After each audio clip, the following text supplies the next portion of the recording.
Hello everybody and welcome back to the channel.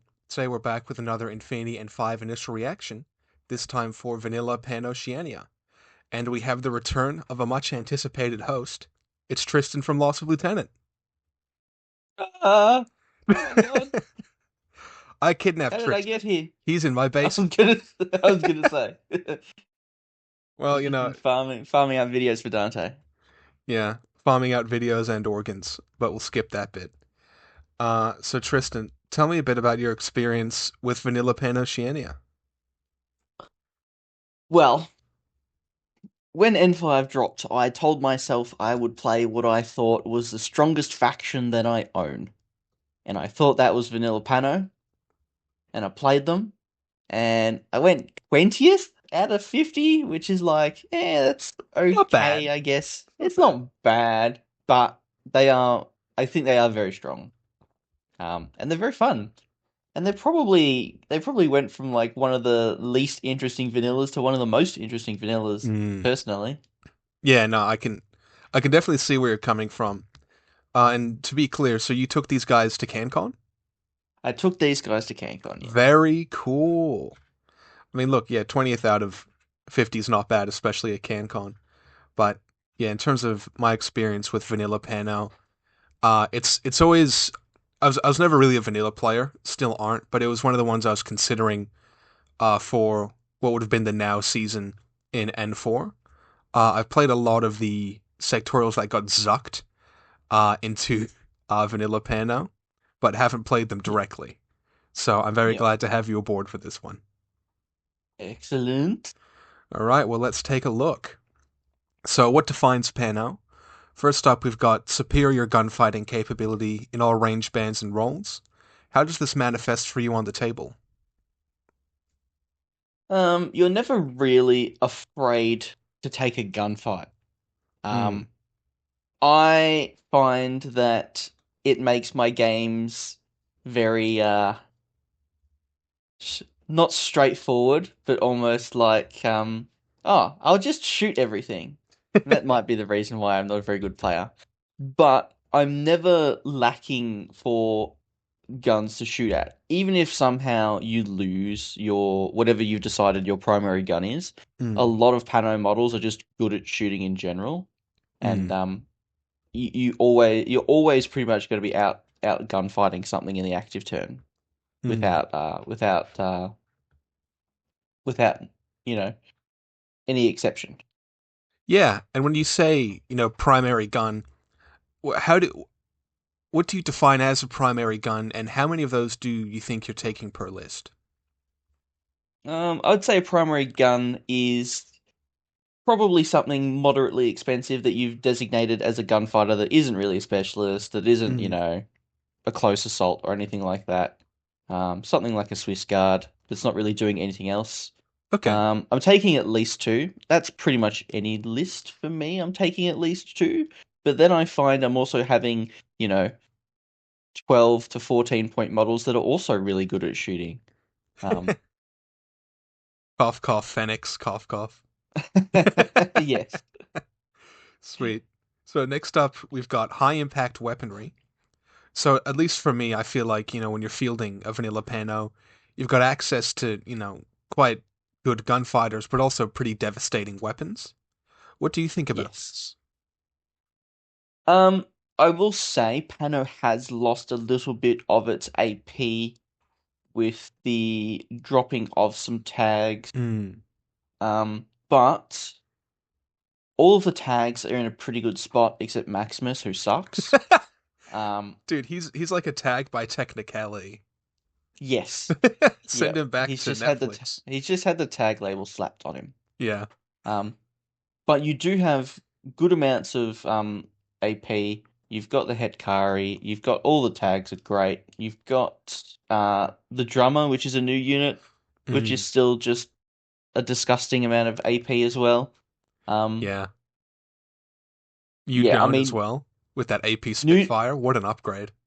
new Joan is incredible. And I guess speaking of Joan, next up we've got pretty strong lieutenant packages. So for me, this means you've got quite good lieutenants, but also a pretty good chain of command as well. Yeah, absolutely. You've picked up the second or third cheapest chain of command in the game. Mm. And for PanO, that's pretty incredible, to be honest. Yeah, no, it's Um, absolutely incredible. yeah, and just having the ability to have a Strategos Lieutenant in PanO, it's Whip 13 Crazy. even. Yeah. We owe 12 Um, now. yeah, yeah. And if you really, really want to, and you're just scared, you're like you never want to be in loss ever, you can field like what is it, four chain of command models if you want to. Um, Build your own obviously there's a arc, reinforced command. yeah. Yeah, so you can do that if you want, which is a bit of a I feel like it's a bit of a change of pace for PanO. I feel like Yeah, definitely. PanO really had super obvious lieutenants, but you Mm. never really felt like you had the space to put in chain of command, Yeah, I mean, you're just sort of slamming that single bolt somewhere in the list, and it which couldn't. didn't feel Yeah, good. and because it couldn't link back then, it was a decent chunk of points. It was almost 30 points or something. It wasn't cheap, so yeah, I think Yeah, I you're think it right. was I think it's a huge 28. change. Yes, yep. Very good lieutenant packages in Hmm. PanO.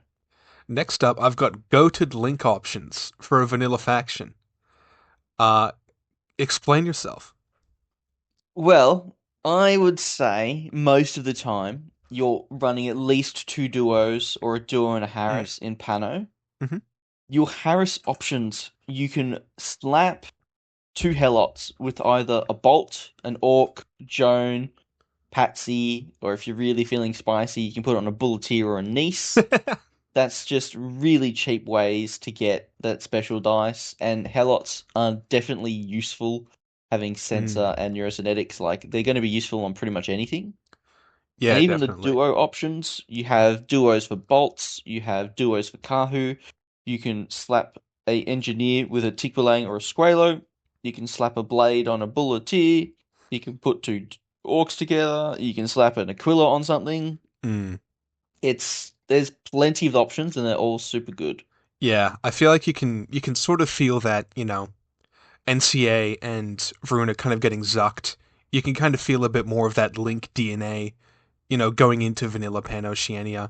Towards the end of N4, in the NCA, the Bolt was kind of became a defining piece in those links, slamming, decent hackers behind Orc Timbots, always a Varuna favorite. So I think you can really feel that care to try and get players to be able to play in these spaces, which ends up in you having really good links for a vanilla faction. And it just emphasizes the really strong firepower as well, getting Mm. that special dice. Yeah, absolutely. I mean, it's the most PanO of PanO. Absolutely. All right, next up, we've got some weaknesses as well. First up, vision control is limited, and by this, we mean sort of more active turn vision control, where you've got one disco baller and that's it. You do have one disco baller. It is AVA 5, and it is only 13 points. And it is a Um, specialist. And it is but BS12. it is also a specialist. It is BS12, and it does have sensor. So it's multi-purpose, and Mm, I honestly don't think you'd feel bad taking three of them if you're no. really desperate for uh disco ballers. Mm, And they will restock if you have a mule bot around. So going from no vision control whatsoever to this amount of vision control, I don't feel particularly bad. I feel like it's actually a really decent amount knowing what we had last time. yeah, nah, it's pretty spectacular. I mean, just being BS12 with a disco baller, double shot, it's super reliable. Yeah. I feel like the Acontecimento regular hacker left, and everyone was like, no! And then he came back and brought a friend with a disco ball, and Yeah. everything's great. Yeah, it was pretty nuts. All right, the next one is gunfighters are either one wound or vulnerable to hacking, so you don't really have any, no wounding cap, non-hackable gunfighting options, where they're always weak to something. Yeah. Yeah, if you scroll through, all your really, really good gunfighters are either going to be tags or HI. Hmm. If you want the step down from that is going to be the bolts and the Karhu, and they're obviously one wound, they're vulnerable to crit. And then below that, you're looking at like Zulu-Cobras, you're looking at your skirmishers, so, bulleteers, which are all Mm. one wound as well, even with the Viz mods. So it's either vulnerable to hacking or vulnerable to a chain rifle. Um, the real weakness for me that I found with PanO is the unhackable close assault. Mm. We don't really get any except for a motorized bounty hunter. One, count And 'em, I one motorized bounty hunter one a motorized bounty hunter. who will not get off their Um, bike. so sometimes you're playing against a really hacking heavy list and you really just want to shove Teutons down someone's throat, but you can't. Yeah, no, that's very frustrating, and that's a big change from N4. So we can see, PanO and N4, it usually presented as a big mix of mercenary units, especially in the Joan list, where you'd see, a couple Apex gunfighters, and then a list, full of non-hackable units to jump down someone's throat. Absolutely. Um, it's very, very different from N4. Um, whether or not PanO players are going to enjoy it, I think they will. I Mm. don't think PanO's actually lost that much, but people just have to go out and try it, to be honest. Yeah, yeah. And look, I think that's the case for a lot of factions in N5. You have to kind of go back into them, rewire your brain, rewire how you think about building them. Because, yeah, if you try and do the exact thing you were doing before, you're going to come into troubles. But even though, roster got cold quite a bit, you still got, quite a lot of options to make a list that can effectively do what you were doing in N4, just in a different way. And potentially even in a better way. In some ways, yeah. All right, sweet. Well, now that we've understood where we're coming from, let's take a look at Vanilla PanOceania in N5. All right, everybody, and here we are in Infinity N5 Army Builder with Vanilla PanOceania. We've got the fire terms chart. Puh. We've got the fire. I'm sorry. No, that's okay. That's okay. It's all going out. It's all getting edited out. You know what? I'm just going to start again. I'm just going to start again. I hate it here. No, no, no, no, no, no, no. You don't get to Well, we're start leaving again. this in? Yeah, 100%. Welcome back to the fire teams chart, everyone. Welcome There back you to go, the fixed it. fire chums chart. All right, sweet. Welcome. Thanks very much, Tristan. We've got two fire team duos and a Haris, and you've got two teams. PanOceania fire team number 1, which is a duo, and fire team number 2, which is a duo and a Haris. So as you mentioned before, you can link up two bolts in a pretty nice way. Two Karhu, two Bulleteer might be a bit overkill, but what are your standout link options in this fire team 1 Uh, chart? Personally, I loved running two bolts. Um, Hmm. the bolt sniper is only 26 points, and being able to duo it with either a 26-point chain of command if you're a little bitch, Hmm. or a 22-point warhorse killer hacker for Oh, 22 points. Like, it's a 48-point package that is just incredibly excellent. You have 3 dice on 16s most of the time with MSV1. It's stupidly good, in my opinion, and stupidly efficient. So that was my go-to. yeah. If I had the points, I'd love to run the Karhu, just because a 4-back is just so much more deadly than a Hmm. multi-sniper. But I never got around to running it because I was quite locked in with my lists with Kanko.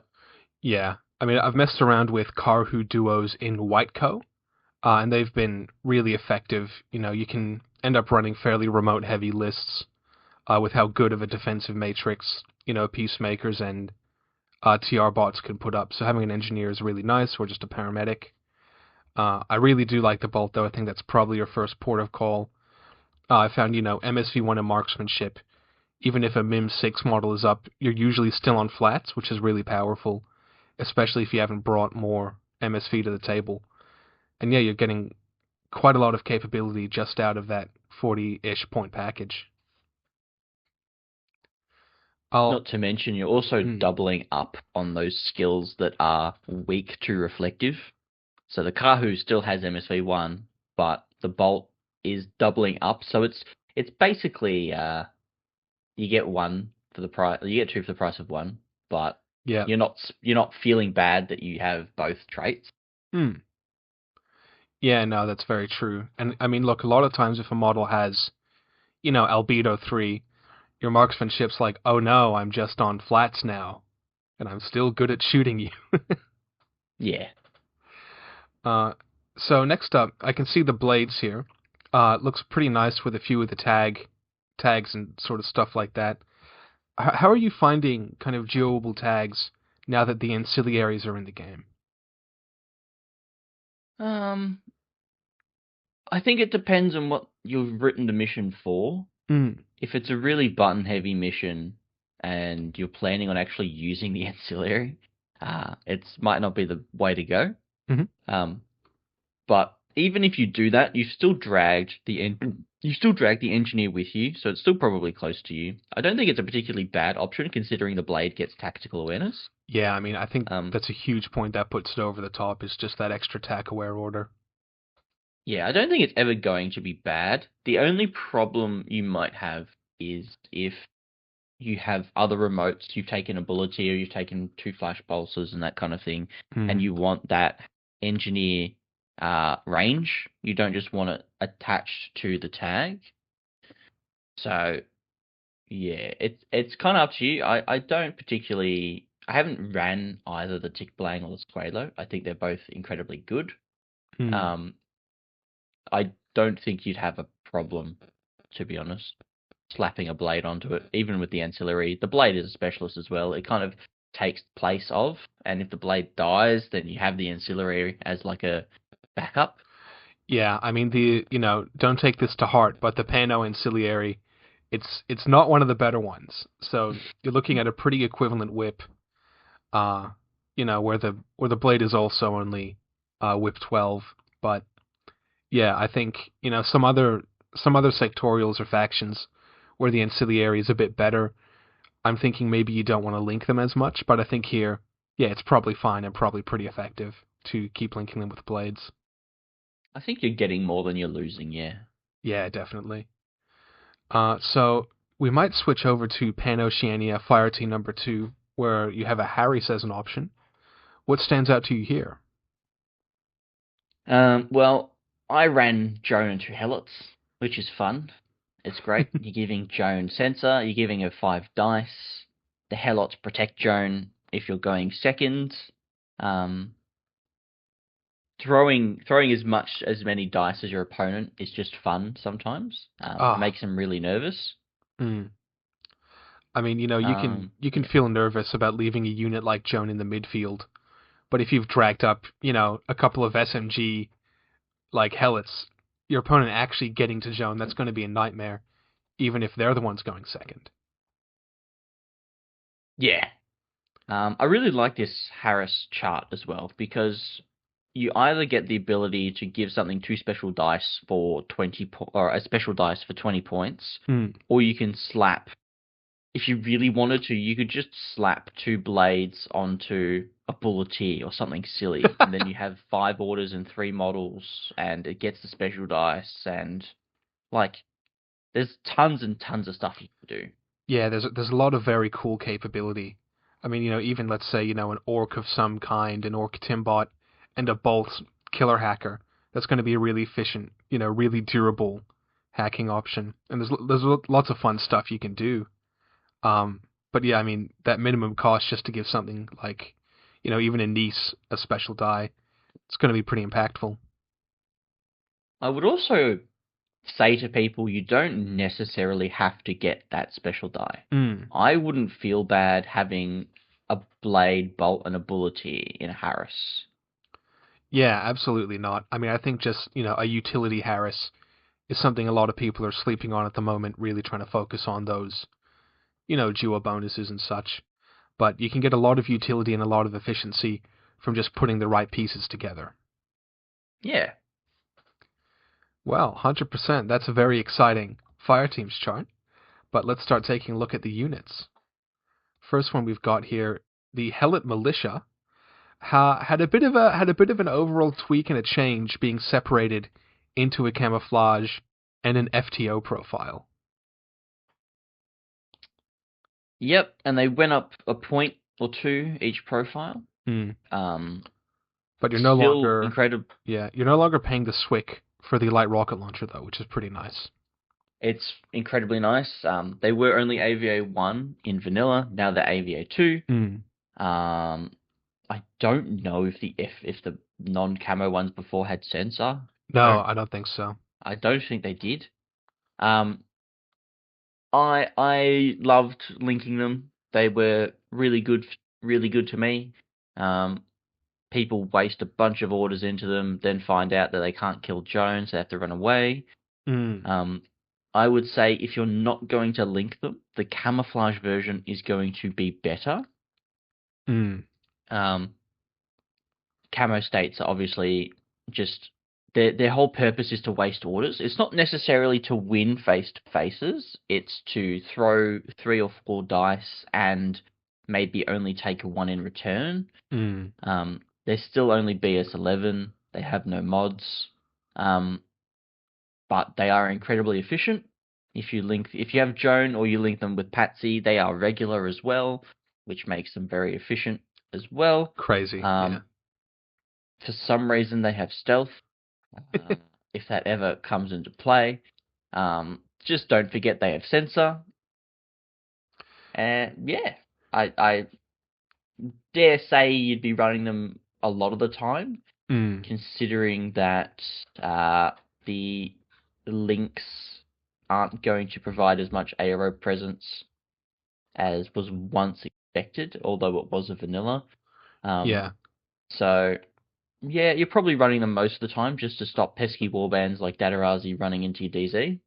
Hmm. I mean, you always took that AVA-1 Helot in Vanilla PanO.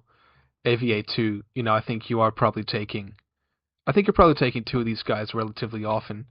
It's interesting to have the non-camo profile because, that camo profile, you tend to get an extra order out of your opponent for it, sometimes more. How do you think that balances out with the non-camo helots in terms of a defensive matrix? Um, I wouldn't I wouldn't say linking them makes them better in ARO Mm, versus the camo. I think the camo is always going to be better. You could give it 2 special dice, and I mm-hmm, still think the camo is better for ARO. I just mm, think you're taking them there to either give Joan or a Bolt or something like that special dice, and the efficiency of moving them up the board into spots where they're going to be better as ARO pieces a lot more okay. efficiently. So if you're Um, looking for an ARO piece, really you're looking at the camouflage, where the FTO profiles, you're more looking for a longer game with them, providing synergy and making their way up the board to make use of that sensor and maybe get those SMGs into more difficult positions. yeah, yeah. If you're purely ARO, I'd be going for the camouflage marker all the time. Hmm. It also means that sometimes people don't expect if you just have a Swick and take the Red Fury one, they don't Hmm. expect you to throw 4 dice at them. Um, Yeah, yeah. but, but, but yeah, I primarily used it as just special dice on Joan. When Joan ran up the table, they ran up the table, and I just left them there in their good range bands, Hmm. which was very annoying for your opponent. Yeah, that's really cool. I mean, the best you can really do with a helmet that's on the halfway line is probably trade with it. Shooting at it can get really risky at that range, especially if you pack something like a Red Fury. And look, BS11, say what you will, but, that's a TR bot, and we can see how effective those are. And, a Red Fury's just a little closer. That's it. All right, well, we might move right along. Just to the Vanilla Fusilier. Do these guys Oh, still oh, have... look, it's the Yeah? profile you'll never see. Yeah.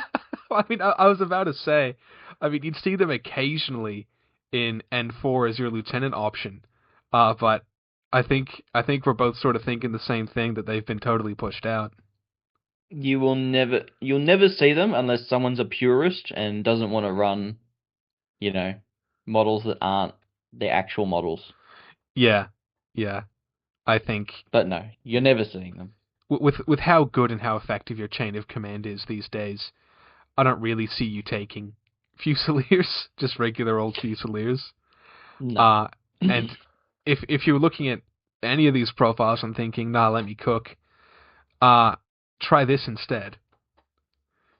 The Well, Fennec Fusilier. even you say that, and the Fennec Fusiliers also have a 10-point lieutenant profile. So if you're Yeah, gonna take one, you may as well take this one. yeah. Give them all funny hats. Um, but yeah, look, Fennec Fusilier, new units over from Kestrel, sort of spiritual successor to the Acontecimento regular with the hacking device with Emitter and Fast Panda. But they've also got a few other really nice profiles. You mentioned before, Tristan, the Disco Baller being, kind of revolutionary to the faction in a sense. And then also the Thunderbolt's been a pretty popular pick as well. Yeah, so you've just laid out what Jordan and I call the Fennec suite. So pretty much every list we have a Thunderbolt, a Hacker, and a Fort Observer. Mm, I sometimes have advocated for like 3 hackers yeah. because they are disgustingly good. Mm, Um, emitters being 16 to 32 and burst 2, even on BS12, is scary. Fast pandas are somewhere between pitches and, deployable repeaters. mm. Pitches are probably still better, but fast pandas being guaranteed is excellent. Um, Yeah, and you can, the thun- you don't have to see the point you're putting that Fast Panda either. So you can yeah, sometimes just put them in incredibly frustrating positions. that's the really important part, and it Mm, is like 16 points is as expensive as some other line infantry regular hackers. That SMG discount is really quite nuts. mm. Um, the Thunderbolt having triangulated fire and a 0 Swick mine layer. That Outstanding. Thunderbolt killed so much stuff for me. I don't know if it's just because I was gung ho because I didn't care if it lived or died, but you outrange stuff with a Thunderbolt just like the TR bot. Mm. You triangulate fire anything on 12s, and you put down a free mine in your DZ to protect against drop troops. Very, very nice. Yeah, I mean, I think there is something to be said there about, you don't care if he lives or dies. If an Infinity player is looking at a gunfight, let's say 60% favored to you, the active player, a lot of Infinity players, won't take that fight just because of the risk associated. If you don't care about the risk and you're happy to roll that 60% on something like a Fennec, you can still have really good outcomes where, you're happy to take a risk because the failure state isn't catastrophic. That's it. Big money I'm Mondays. taking yeah, I'm taking 3 to 5 Fennecs every time. Yeah, even just taking Thunderbolt Phoenix just for the mine layer as well. I mean, you get so much in such a small package. Yep, it's an excellent backup gun as well Mm. because it's pretty. You can make it so that it's guaranteed hitting on 12s no matter what it's shooting at, which is just a decent number. Yeah, yeah. No, I mean, 12's pretty good. Burst 3 is, just enough to get you over the line to where you're happy to be shooting. They're just barely on on the point of usability um at a perfect cost. Yep, Lots of good things to say about Phoenix. Fennecs are the best line troopers in the game, and I don't think it's even close. Yeah, no, I'll back that. I'll back that. They're pretty fantastic. All right, we might move on to our next unit, the Nokken. Who's bad? It's specifically bad because it has this stupid skill Here called we go Bang again. Bomb +4. No, I think Nokken suffer from the whole I deploy in the midfield but don't have a marker state situation. Yeah, Um, I will say that potentially people might try these guys out because if you're going second, you get those 2 command tokens. You can dock and put him in suppressive. And in that regard, he is a 26 point, you know, suppressive fire Mim 6 guy. Um, expensive for a Helot. it's very, very expensive, and someone could just spec fire a grenade on you, or, drop a template on you, and you're really, really sad. But that's Yeah, why we only theorize about it, and we don't actually do it. There are dark thoughts that we have that we keep inside our mind. Using the Nokkhen That's is it. one of them.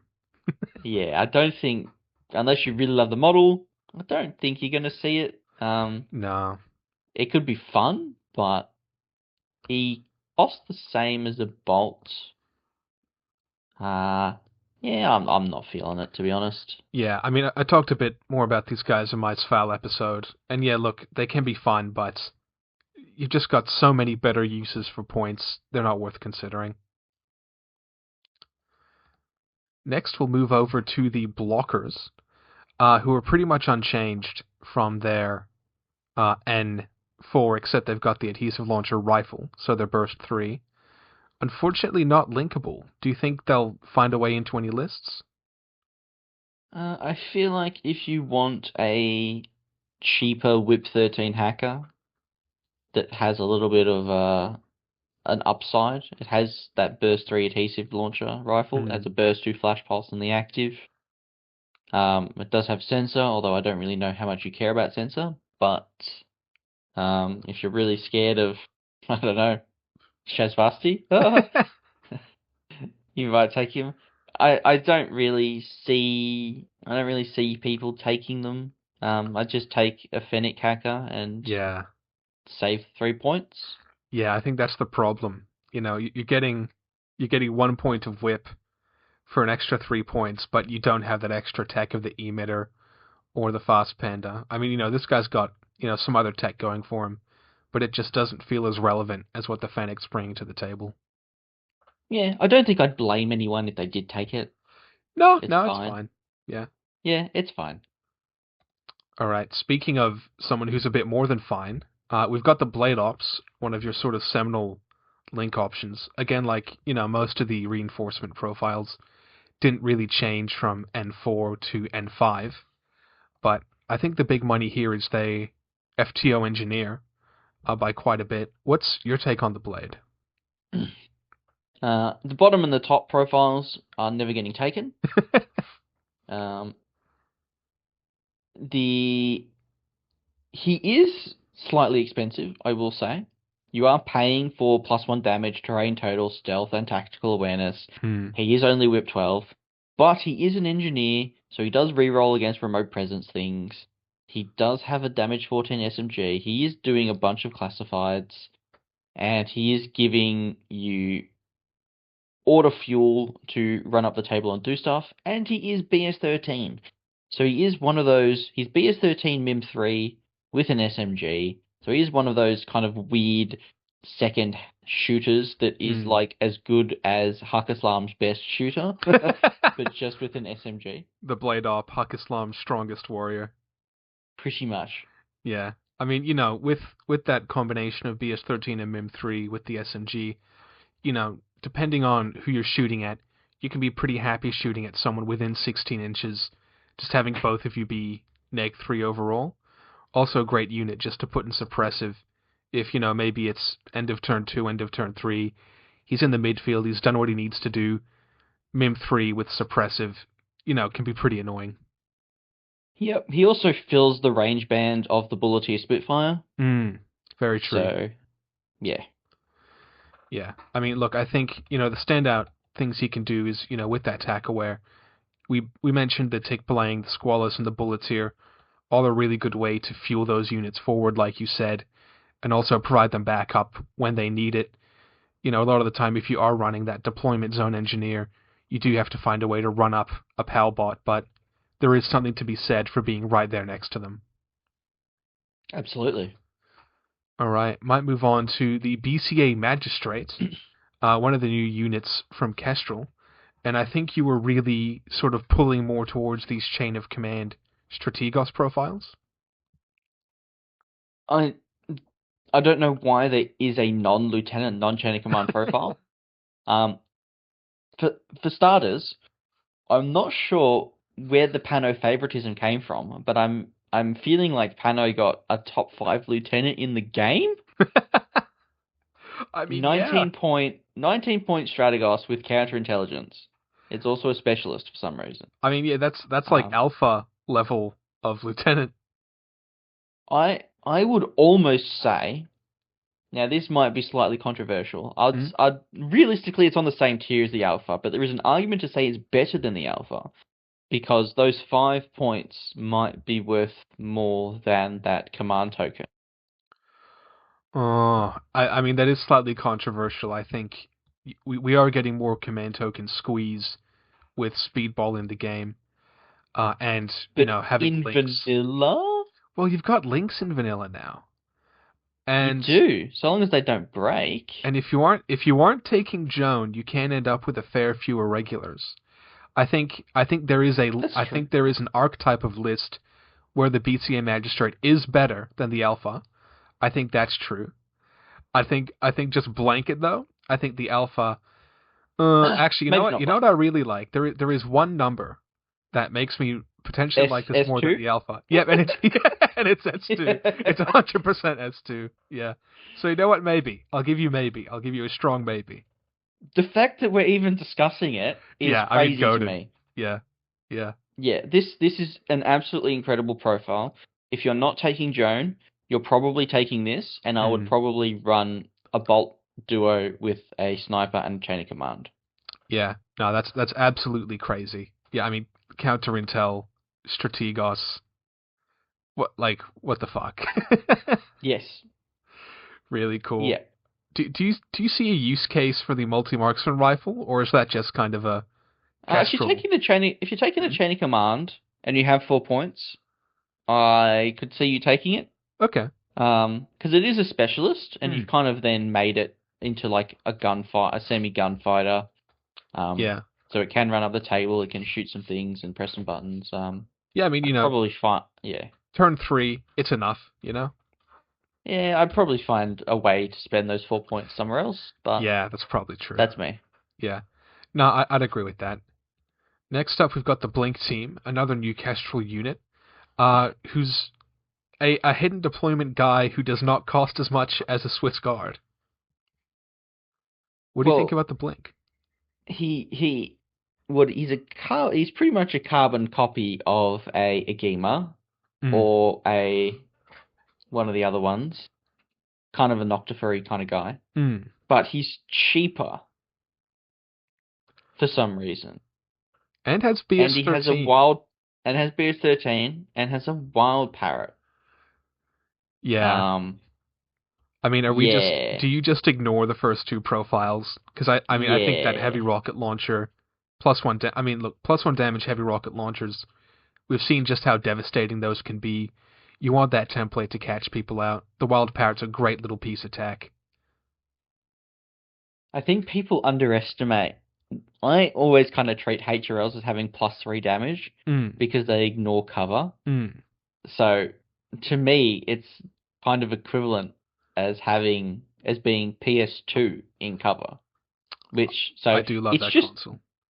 it's disgusting. I Yeah. think they're really, really good. I think you'll see them quite often. BS13 is just that little bit more reliable than BS12. And it's decent in the active turn because it's actually throwing 2 dice. And it Yeah. has the surprise attack.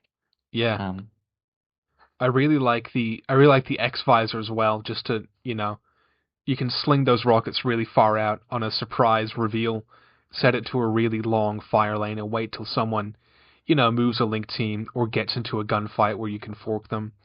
I think there's a lot to be said with the Blink team, and there's enough units in PanOceania that will leave you with a 1 or 2 unit gap on the table that your opponent, can't know for sure that it's going to be a Blink. If you're playing into something like Sheshvasti, you count 14 models, you know it's going to be a Noctifer, where you count 14 models in a PanO list, there's a few things it could be. yeah, it's Pano starting to get some of those like some of those tools that Mm. other factions get is a bit scary. Yeah, it's like, I mean, we'll get to some of them later, but can you even say PanO is bad at pressing buttons anymore? I don't know. No, I don't think so. Yeah. All right. I mean, speaking of a good button presser, I guess, here we got the drummer. So the drummer has a whole slew of profiles, each one with a drummer operator and then the drum bot itself, who's the main gunfighter. Which ones out of the list are you drawn to the most? Well, I think everyone's first impression is the Forward Observer is Mm. really, really good. You get a 360 heavy flamethrower and a 360 flash pulse. They are both specialists, which means if they press a button together, you get 2 dice, one on whip 12 and one on whip 11, which is about the equivalent of whip 15, Yeah, it's quite good. for the lovely cheap price of 21 points, Mm. which is quite good. They're AVA 2, so you can pretty much cover your whole DZ from drop troops with just 2 of these guys. Um, they are currently the only access to HRMCs in the faction, Oh, but that's interesting. it is only a 42-point HRMC with 2 bodies. BS13 with MIM 3, the potential to be buffed with marksmanship, Mm. and 360 visor. It's not very durable, but it is pretty scary, I would say, Oh, against definitely. shooting against most things. Flat 16s versus -3 on the opponent. Not a lot of things are going to live against that. Is the tag Shredder. Mm. For 2 points less, you get the multi HMG. If that's your deal, it's also half a swick less. Yeah, I mean, So I you think get, that's the most relevant point is that it's costing you half a Swick less for, a pretty equivalent gun. yep. You have a +1 burst fuel back for 38 points in 1 swick. And I think the most interesting for me that I haven't tested, that I think Hector was really interested in, is Hmm. the forward deploy 4 with a +1 burst Mark 12 and a light rocket launcher. Yeah, it's Um, interesting. I'm on, I'm sort of on board. I like Mach 12s as a weapon in general. The light rocket launcher, it feels like it's just there to catch people out if they've, mispositioned. But it's interesting. yeah, it's still 41 points in 1 Yeah, swick. yeah. So I'm like, Mm. I'm taking one of the other ones, to be Well, yeah. I mean, honest. for 1 point less, you get a multi HMG. I mean, that's a pretty hard deal to pass up. Yeah, yeah. Um, very. I found them to be pretty good. Mm. Jordan talked me out of taking them Oh, because boo. they died to a chain rifle. Blah blah Um, blah. All but, the chain rifles, but all the chain yeah, rifles got shot. Get out of here. and they don't have remote presence. So Yeah, wacky one. yeah. So you try and heal it, you fail, it's dead. So is it Um, like we, R2D2 where there's like a little actor in there pretending to yeah, be a yeah, yeah. robot? It basically is R2D2. That's so funny. No, I mean I really like the drum bots. You've got the thing, like the Puppet Master where if the drum bot dies, you haven't lost an order, which is really nice. And I think Yep. there is a pretty viable list archetype where you are taking Evo hackers, a couple engineers, fielding a lot of remotes. And I think, yeah, I mean, the drummer's great as part of that, and is also just great on his own. I mean, Min -3 and BS13, Haq Islam's strongest warrior, like we said. It- yeah, that's it. Fantastic. All right, might move on to the Zulu-Cobra, one of the survivors of Varuna. I've always been a pretty big fan of these guys, especially the Killer Hacker and Jammer. How do you think they translate into N5? I think they translate really, really well, and I think every single profile is good. Mm, I think everyone, because of N4, gravitates towards the killer hacker. Really excellent profile for deploy. It has that BS13, but it also has that good range gun with a breaker combi, so it has mm. AP and stuff as well. So it's truly multi-purpose. But then you look up, and there's a 25-point Spitfire, Chinkies. which is insane. Like, to have a camouflage Spitfire for 25 points that is BS13. Yeah. Um, it's just super efficient. So I really love that as well. Obviously, the jammer is great as well. I think it's lost a little bit of value with the triangulated fire and sensor because you have that in spades everywhere else. So Yeah. you're kind of only getting it now for a jammer. Um, so I'm not super keen on the jammer one. It's very unlikely it's going to get refilled, and it is just 1 dice on 13s. Mm. Um, and then the forward observer is just a point cheaper. If you don't want to kill a hacker, you want a flash pulse. Yep, cool. I think they're really, really excellent. Yeah. Um, I mean, I think then having that surprise attack killer hacker at such low cost, who is really good at shooting with a great weapon, brings a lot of value to a list. I agree with you about the Spitfire. I thought it was always a little bit slept on, even in N4, but it's a very effective unit that they're also not necessarily expecting when they see that forward deployed camo marker. yeah, I feel like they're quite an obvious tell. Um, Mm. as a camo marker, it's pretty obvious what it is. Um, which kind of pushed me towards a different unit, but we can talk about that later. But I do think the Spitfire is absolutely slept on, and they are Yeah. AVA too, so you can take two of them. I mean, look, even if the jammer has lost a bit of faux pas in this edition, even just having the ability to say to your opponent, "Oh, this could have a jammer," That's sometimes, it. having a profile with a jammer adds quite a bit to the fear and control that camo marker can exert on the table. Absolutely.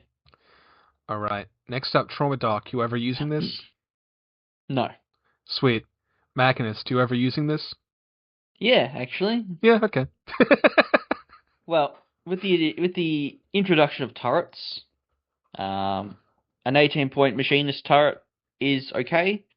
If you Yeah. want to heal your tag, machinist is kind of the cheapest option, so it's kind of what you take. Hmm. It's a tax. You have to take it. Yeah, Yeah. I it mean, might not be good, yeah. but Yeah. I mean, you've got some better turrets, but not better turrets that are also attached to an engineer. So, yeah, yep, it's this is maybe the last remnants of the PanO sin, still in the pan.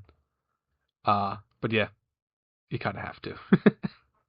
you kind of do have to. Yeah. All right. Next up, the Tech B had a bit of a rework into the Tagcom operator for the faction. Dodge +3, Gizmo Kit +1. Are you taking these guys if you're taking a tag? I'm taking them even when I'm not taking a tag. It's For real. basically it's third flash pulse. Um, you're paying 2 points on a flash pulse to trade mimetism for a specialist operative. Hmm. Um, I don't think its kit comes in handy much at all. I think it's just, a DZ defender. Um, I'm not even using them like a flash pulse because flash pulses have mimetism and a whip 13. This Hmm. is just whip 12. It's just there to look down the back of my DZ, make sure don't no drop troops feel like walking in behind, and to give me an order. Yeah, fair enough. I mean, 9 points is just such a cheap price point. If you've gone through your Flashbot allocation, yeah, they're pretty good. But Yep. how much? I mean, if you had much experience with Tagcom, how much value do you think they add to a tag on the table? Um, well, my cutter was having Tagcom, Hmm. but that still didn't mean that it passed its Gizmo kit rolls. It still died anyway. So I think I don't think it's I think the Dodge is really, you know, the the biggest upgrade there. I don't think that Gizmo kit's going to get you far, especially not in PanO when you've got a lot of remote presence. I found the Dodge to be quite nice though, but I don't know how many situations Cutter is wanting to dodge in though. it's yeah. I mean, it's kind of half baked. Like I'm not running a tag and a mine because it has dodge +3 now. Hmm. Like I really couldn't care less if it dodges on 11s or 14s or if it Gizmo kits on 13s or 14s. Hmm. It's such a minuscule difference that I'm I'm not taking the unit because of Tagcom.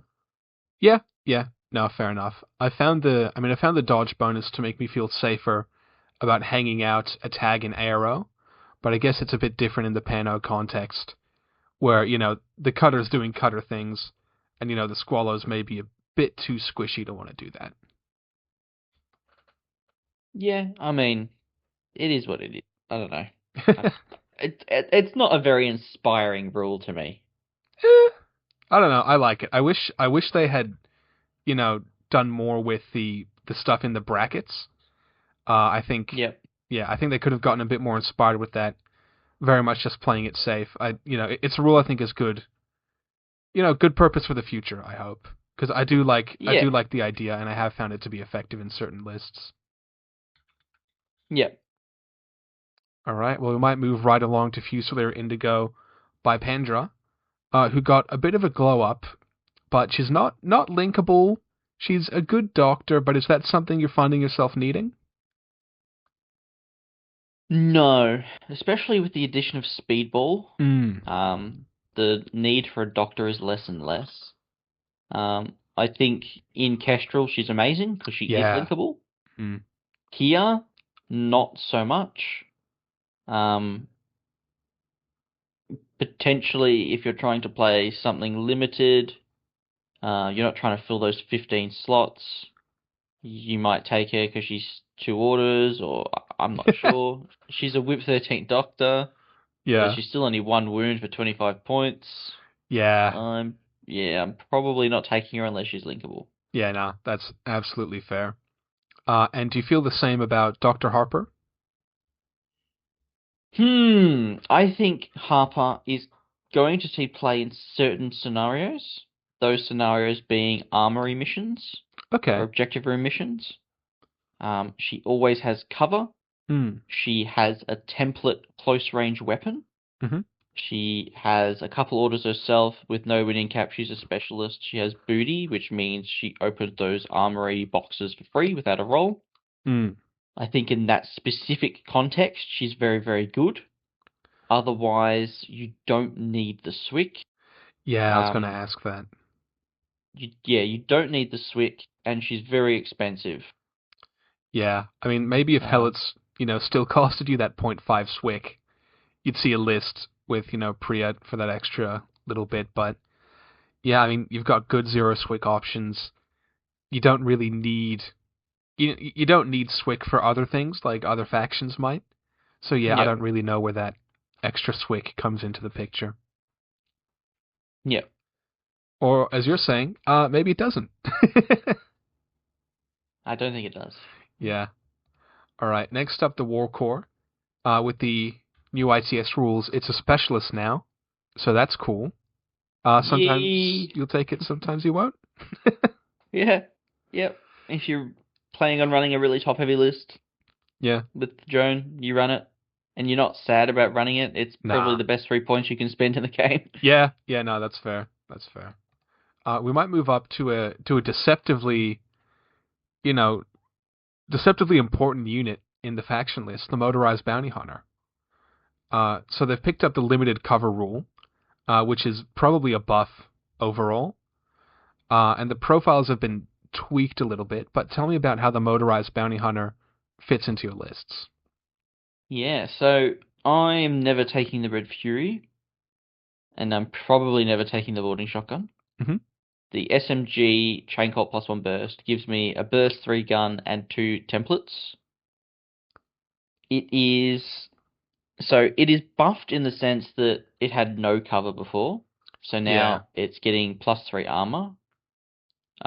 Sometimes it rolls something really good on a booty roll, but it is pretty much the only model you have that is going to be able to run across a flank and, try and assassinate some hackers or deal with some camo markers Mm. um, reliably. And it is incredibly quick as well. I would probably recommend to everyone that they need to run the bounty hunter in pretty much every list, for Damn. fear of being soft locked out of the midfield. Um, if someone plays really cagey with like OSS or you know, Tunguska, you're really going to struggle to be able to get out of that DZ.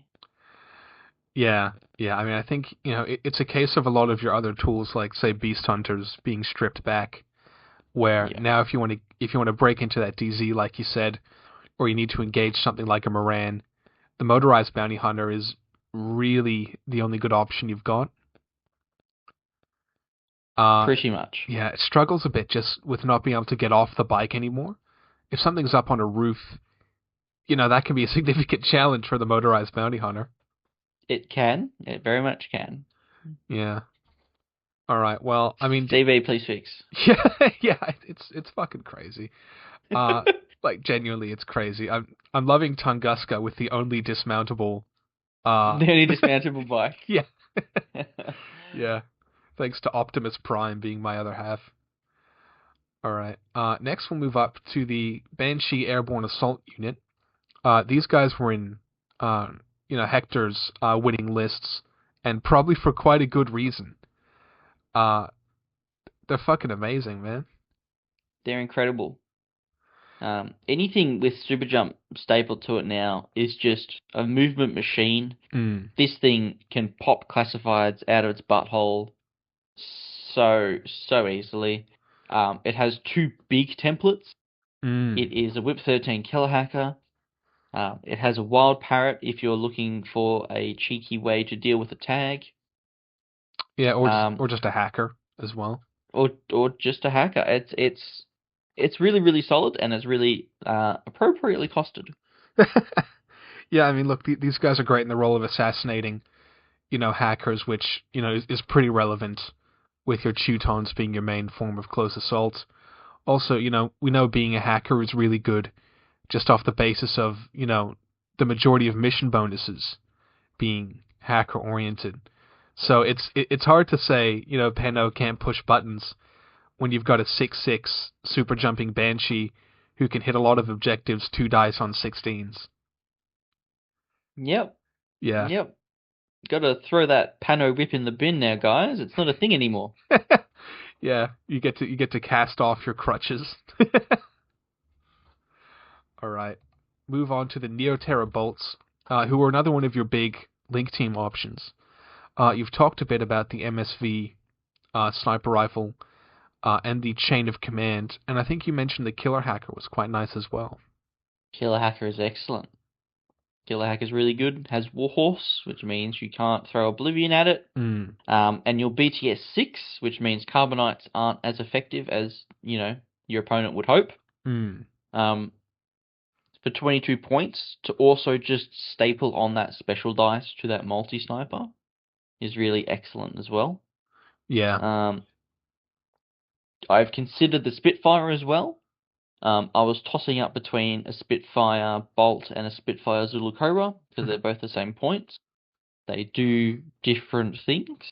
How so? Um, well, the Bolt will have higher numbers, but your opponent will have higher numbers. Uh-huh. And the Zulu-Cobra has lower numbers, but also forces lower numbers on your opponent. So Okay. mathing that out, it ended up being the Zulu-Cobra with surprise is better than the Bolt, but the Mm. Bolt with a special dice is just slightly better than the Zulu-Cobra with surprise. Okay. So if Um, you're wanting like a solo unit, you're more looking for that Zulu-Cobra. But if you're wanting to drag around that killer hacker, maybe you want to go for the Spitfire. yeah, yep. Even throwing a paramedic with the Spitfire gives you drop bears on really decent numbers with Yeah, two that's very dice. true. Yeah, I do like Yep. the addition. Oh, maybe it's not an addition, but I do like the EM mines on the Bolt Killer Hacker as well. You can just sort of walk up that line, dropping some EM mines. I think there's a lot of really interesting play with a lot of the Bolt profiles that might not be obvious on the surface. Yeah, and just to look at them, how cheap they are disgustingly Whew. cheap for something that's hitting on 16s most of the time and ignoring base attack -3. Yeah, yeah, it's super super nice. I mean, if you're taking, the Bolt multi sniper with the chain of command, they cover each other's range bands perfectly. The same's true for the Killer Hacker and the Spitfire.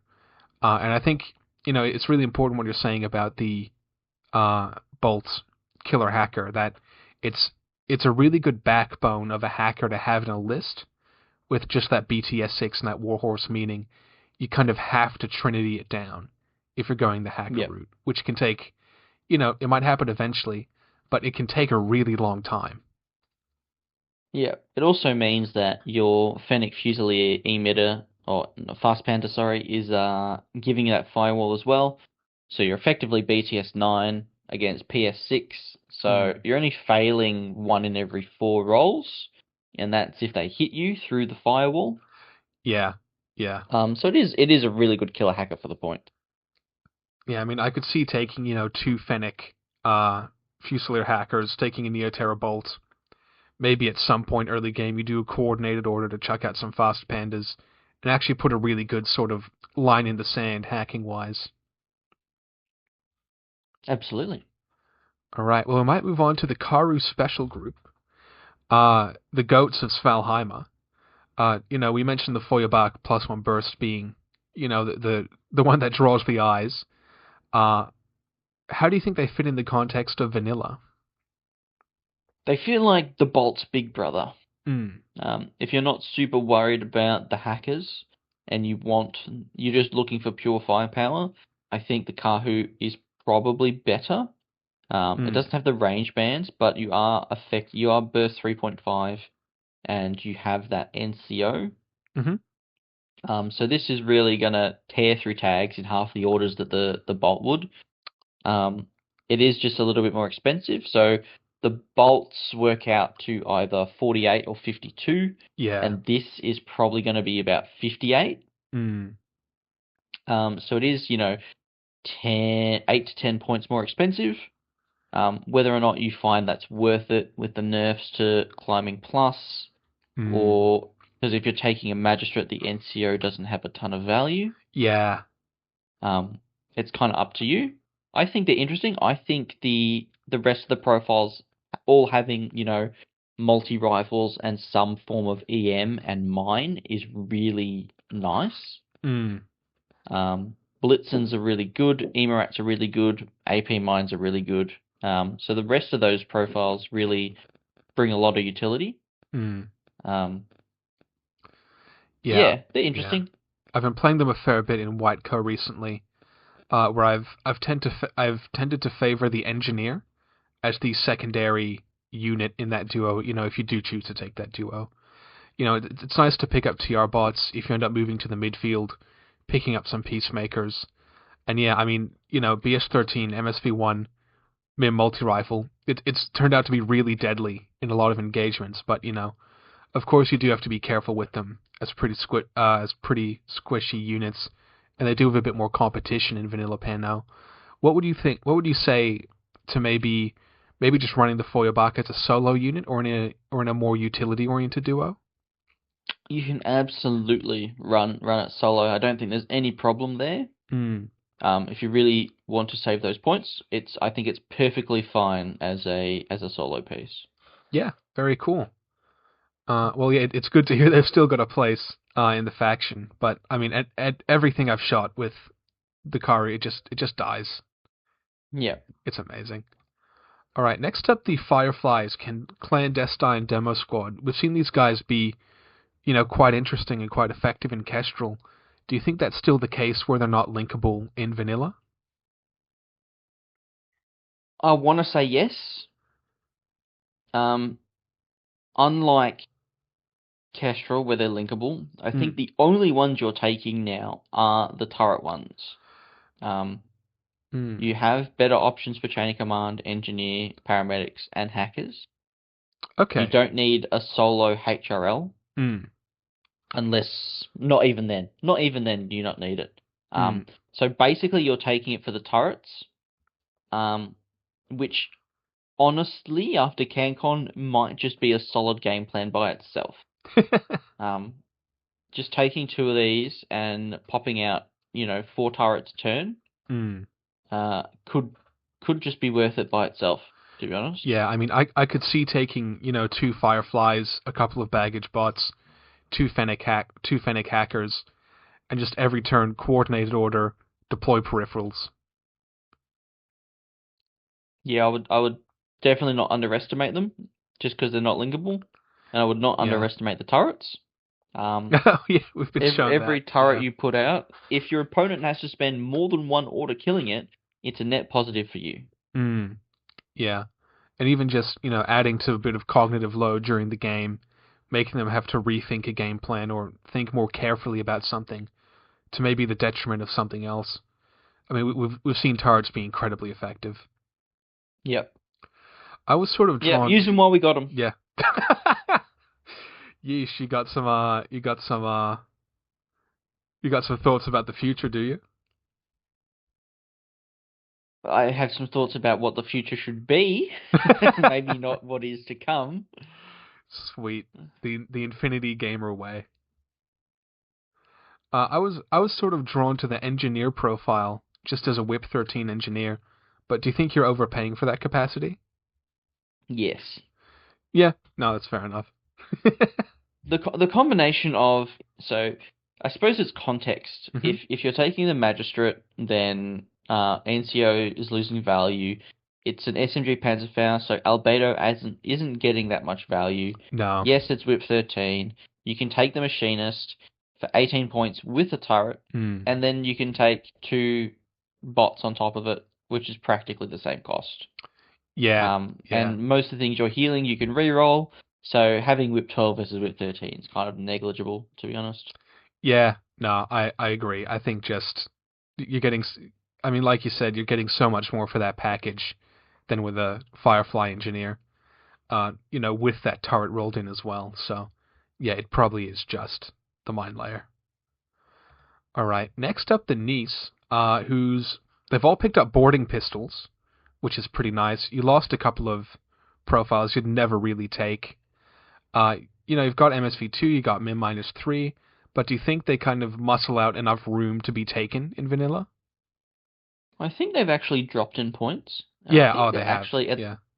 they're at the cusp of being usable. Mm. Um, they are, I want to say, the only MSV2 HMG in the faction. They also got a change to move 6-2 as well, which is really nice. That's really nice as well. So if you're not getting any smoke shooting, which might be a downside to some people, but it is an MSV2 HMG, Mm. which, you know, is good. I wouldn't be sad taking it. The fact that it's linkable helps a lot. Mm. Um, I wouldn't blame anyone for taking them. Yeah. No, I think They're yeah. fairly solid. Yeah, I mean I've got them in White Co as well, where they have a similar awkwardness where they're not easy to link in a sense, but I found them to be really effective just as a solo piece, sort of off the back of that high movement where you can quickly deploy that MSV2 gunfighting where you need it. Do you have better options in the faction? Probably, but yeah, I think I wouldn't fault anyone for taking one. They're just in the awkward spot of being stapled between a Bolt and a Karhu. Yeah, yeah, And both of them are probably more lethal than this. yeah, and more generally applicable as well. If you're looking at MSV2, a bolt is usually rolling on practically the same numbers with MSV1 and marksmanship, and Yep. for each bullet that's hitting, you can inflict the same amount of saves as the heavy machine gun can. So I think it is difficult. Not a bad option though. No, it's like I said, wouldn't blame anyone. Awkward spot to be in. All right, next up, the Black Air, or the Blair, as people have liked calling them. Uh, we've got a number of different interesting profiles here. How do you think the Blair fits into vanilla? This might be controversial, but I don't think you're ever taking the stupid Neurosynetics multi-sniper. Shock and I awe. Mass I don't think unsubscription. I don't think it's good by itself. The Blair has fallen. The Blair has fallen. It's 33 points and a quarter of your SWIC to do nothing actively. And what I found was it didn't do anything. You just shoot at it with a better gun, and it would die. Yeah, I mean, even the MSV also makes it, well, I guess weak to reflective. Yeah. Yeah, but I mean, at this point you can say that about anything. So whatever. I You're mean, gonna get it's true. smoke shot. You're gonna get white noise shot. Just don't fucking worry about it anymore, man.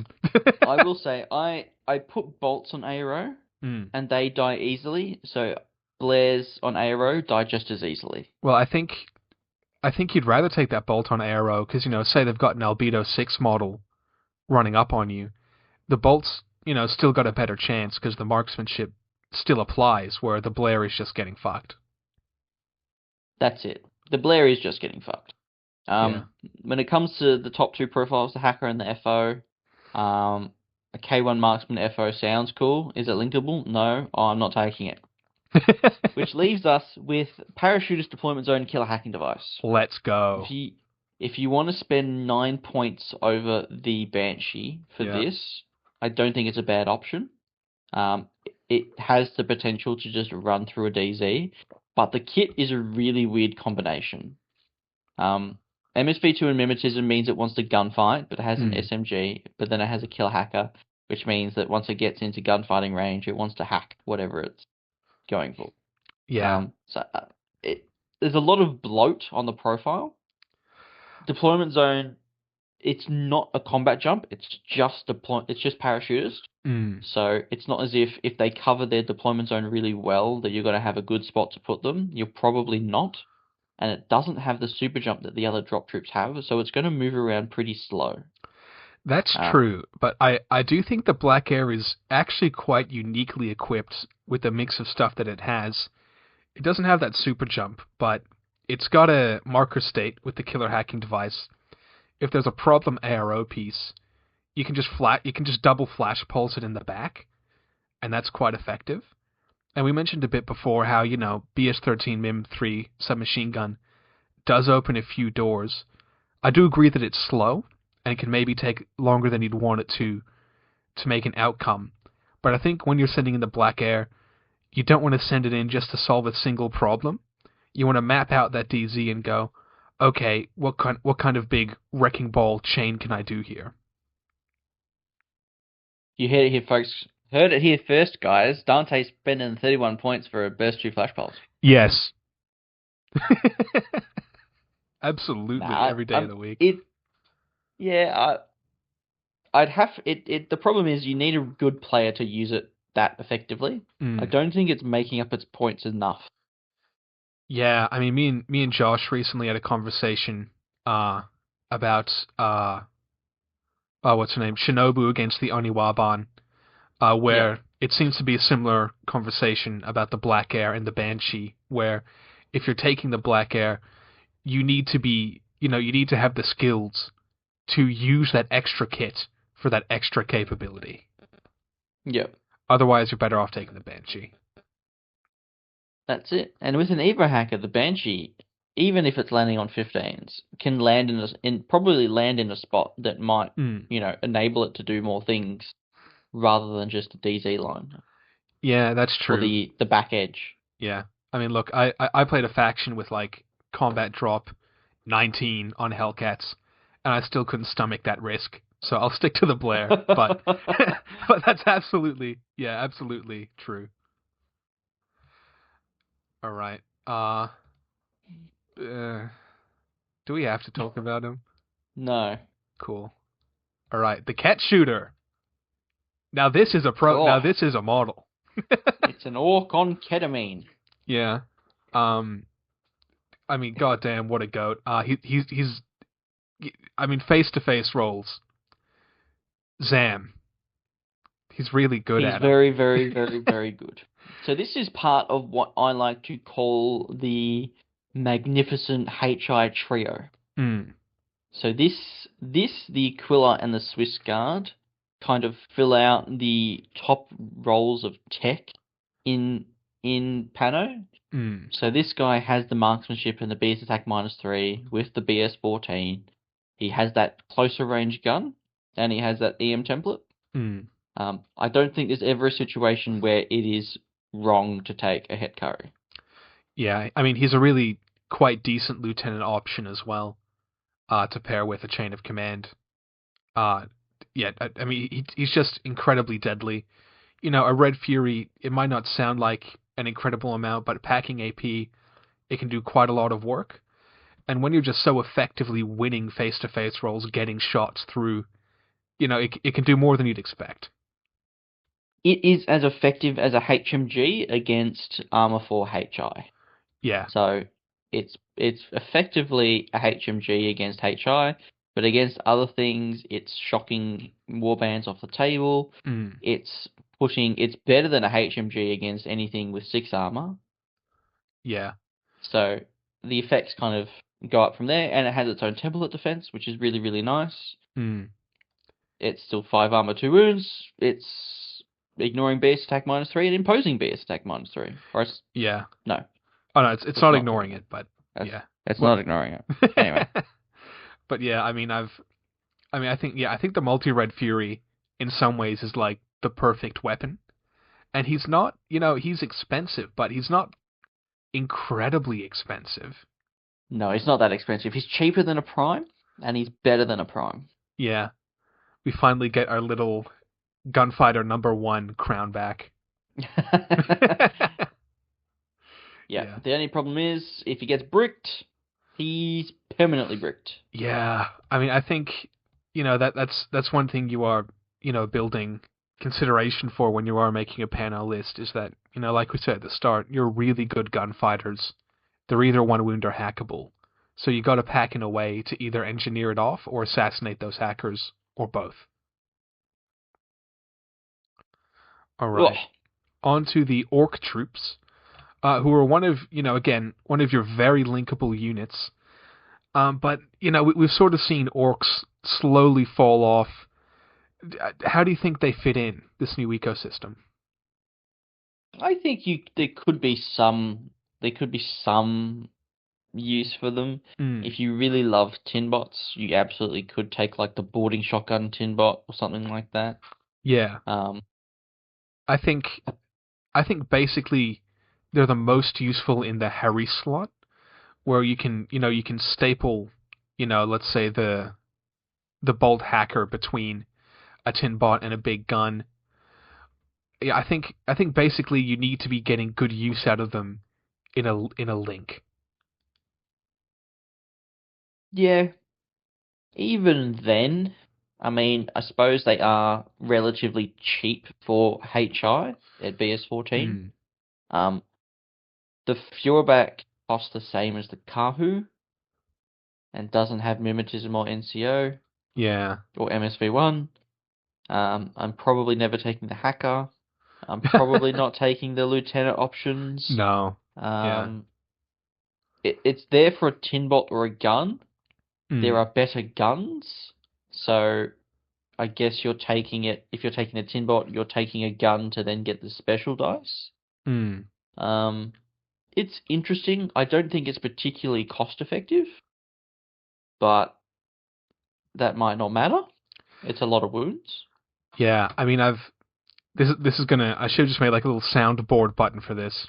But I've been playing them in Whitecoat recently. But yeah, at the end of the day, the BS14 2 wounds, they are effective at the job they do. Tristan's right. In Vanilla PanO, you've probably got other ways to be spending those points, but I think that there is a balance between 1 wound and multi-wound units, and at the price point for multi-wound, I think, like you said, they're probably the best you're going to get. But I do think they're a bit techy, they're a bit boutique in vanilla, and you really got to be linking them in some interesting way to be extracting maximum value. Yep. But I like them. I just think they're neat. All right, next the Teutonic Knights, who who just become the goats of Vanilla PanO overnight. Absolutely. That's what having all fuck your military mercs. orders. Yeah, that's what having all your mercs taken away will do to you. And I mean, the big thing is AVA 2, right? You used to only be able to take 1. Yep.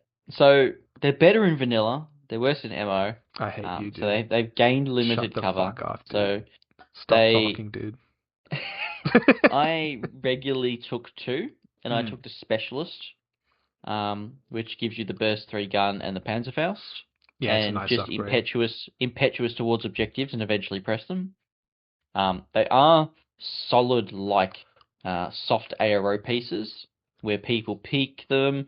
They risk taking a Panzerfaust. The Teuton takes a wound or takes an armor save and then goes prone. Because they are still 6 armor, so they're taking HMG shots pretty decently.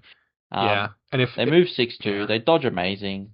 Well, yeah, I mean that's the other thing. If you stick them on arrow, if they're ever in above their heads, dodging on 17s is usually, can knock off a couple of those hits. So, Yeah, that's it. yeah. If you've managed to scalpel out your opponent attackers, these guys can then have a field day. Yeah. I mean, or even if you hadn't Really, managed to scalpel those out, if your opponents, extended something into the midfield, the Teutons can probably engage it pretty handily as well. yeah. The only problem you might have is they are religious, so you need to make a whip check to make them go prone. Ugh. Um, The amount of dead which, Teutons I've had because of religious. My God. but yeah, they're really good. And I'd probably, in specialist missions like supplies or unmasking, I'm probably taking 2. Just because it's free movement. They're whip 13 specialists. I can kind of risk just pressing the button and tanking a save with them. And once they get the button, or they get the specialist box or whatever, they run away, they dodge, they are hard to kill. You can't kill them in CC super reliably. Yeah, I mean, you just bring your opponent down to a coin flip, which, Infinity players were known for being risk averse. No one's going to want to do that. Yep.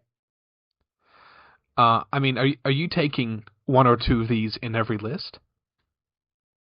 If it's a mission that requires specialists, probably taking 1 or 2 of the specialist operatives. If it's like firefight or something like that, potentially the other one, potentially that's in bot. I'm not sure. I do like them. I probably would take 1 or 2 in every list. Yeah. I think just with how stripped back your close assaults become, they're a really great threat that moves really far, for no orders if they're positioned well. So Yep. I think most lists should have at least 1 Teuton and probably consider 2. All right. Next up, the Griffin, who I think I've heard you refer to them before as fancy orcs. It is a fancy orc. Super good in Kestrel, not super good in vanilla. Yeah. I mean, is it just a competition issue? Yes, it's a worse Karhu. Yeah. Or Yeah. it's a worse Nisse, actually. It's worse either of those things. Yeah. Yeah. I mean, you're paying, and even a worse orc to some extent if you've already got an MSV piece in your list. It's just Yeah. the extra points you're paying for that terrain, that jump, that MSV doesn't. Oh, I mean, the BTS as well, but you're not really getting a huge use out of that. So you're just paying a bit more than you'd really To want to to be be. fair, it's only 2 points. Or sorry, it's 3 points. It's 3 points, Mm. but you do get a wound, but you don't get mimetism. And I feel like I would rather Plan to win the statistically, gunfight. Yeah. yeah, I'm not planning on losing the gunfight by Yeah. having more wounds, but worse odds to win the gunfight. I want to ask like the self-esteem of the guy who takes the Griffin troop over the Kara. I need to meet him. In vanilla, in Yeah. Kestrel, they're Goated. great. Yeah. In vanilla, they're just one of those profiles like you're not going to touch, especially when you Yeah. have so many good linked fire weapon options. Mm. All right, we might move right along to the Crux Knight. We've seen these be really, really fantastic and effective in Kestrel. I've had some really great results with them in military orders. How do you think they fit into the vanilla ecosystem? This is what I would say is the 4th member of the trio of amazing tech pieces. This Yeah. is your albedo gun. Um, it's really, really interesting, and I can't imagine anyone who would ever think that these are bad. Please, everyone, um, please comment below. Thank you, Tristan, for engagement farming.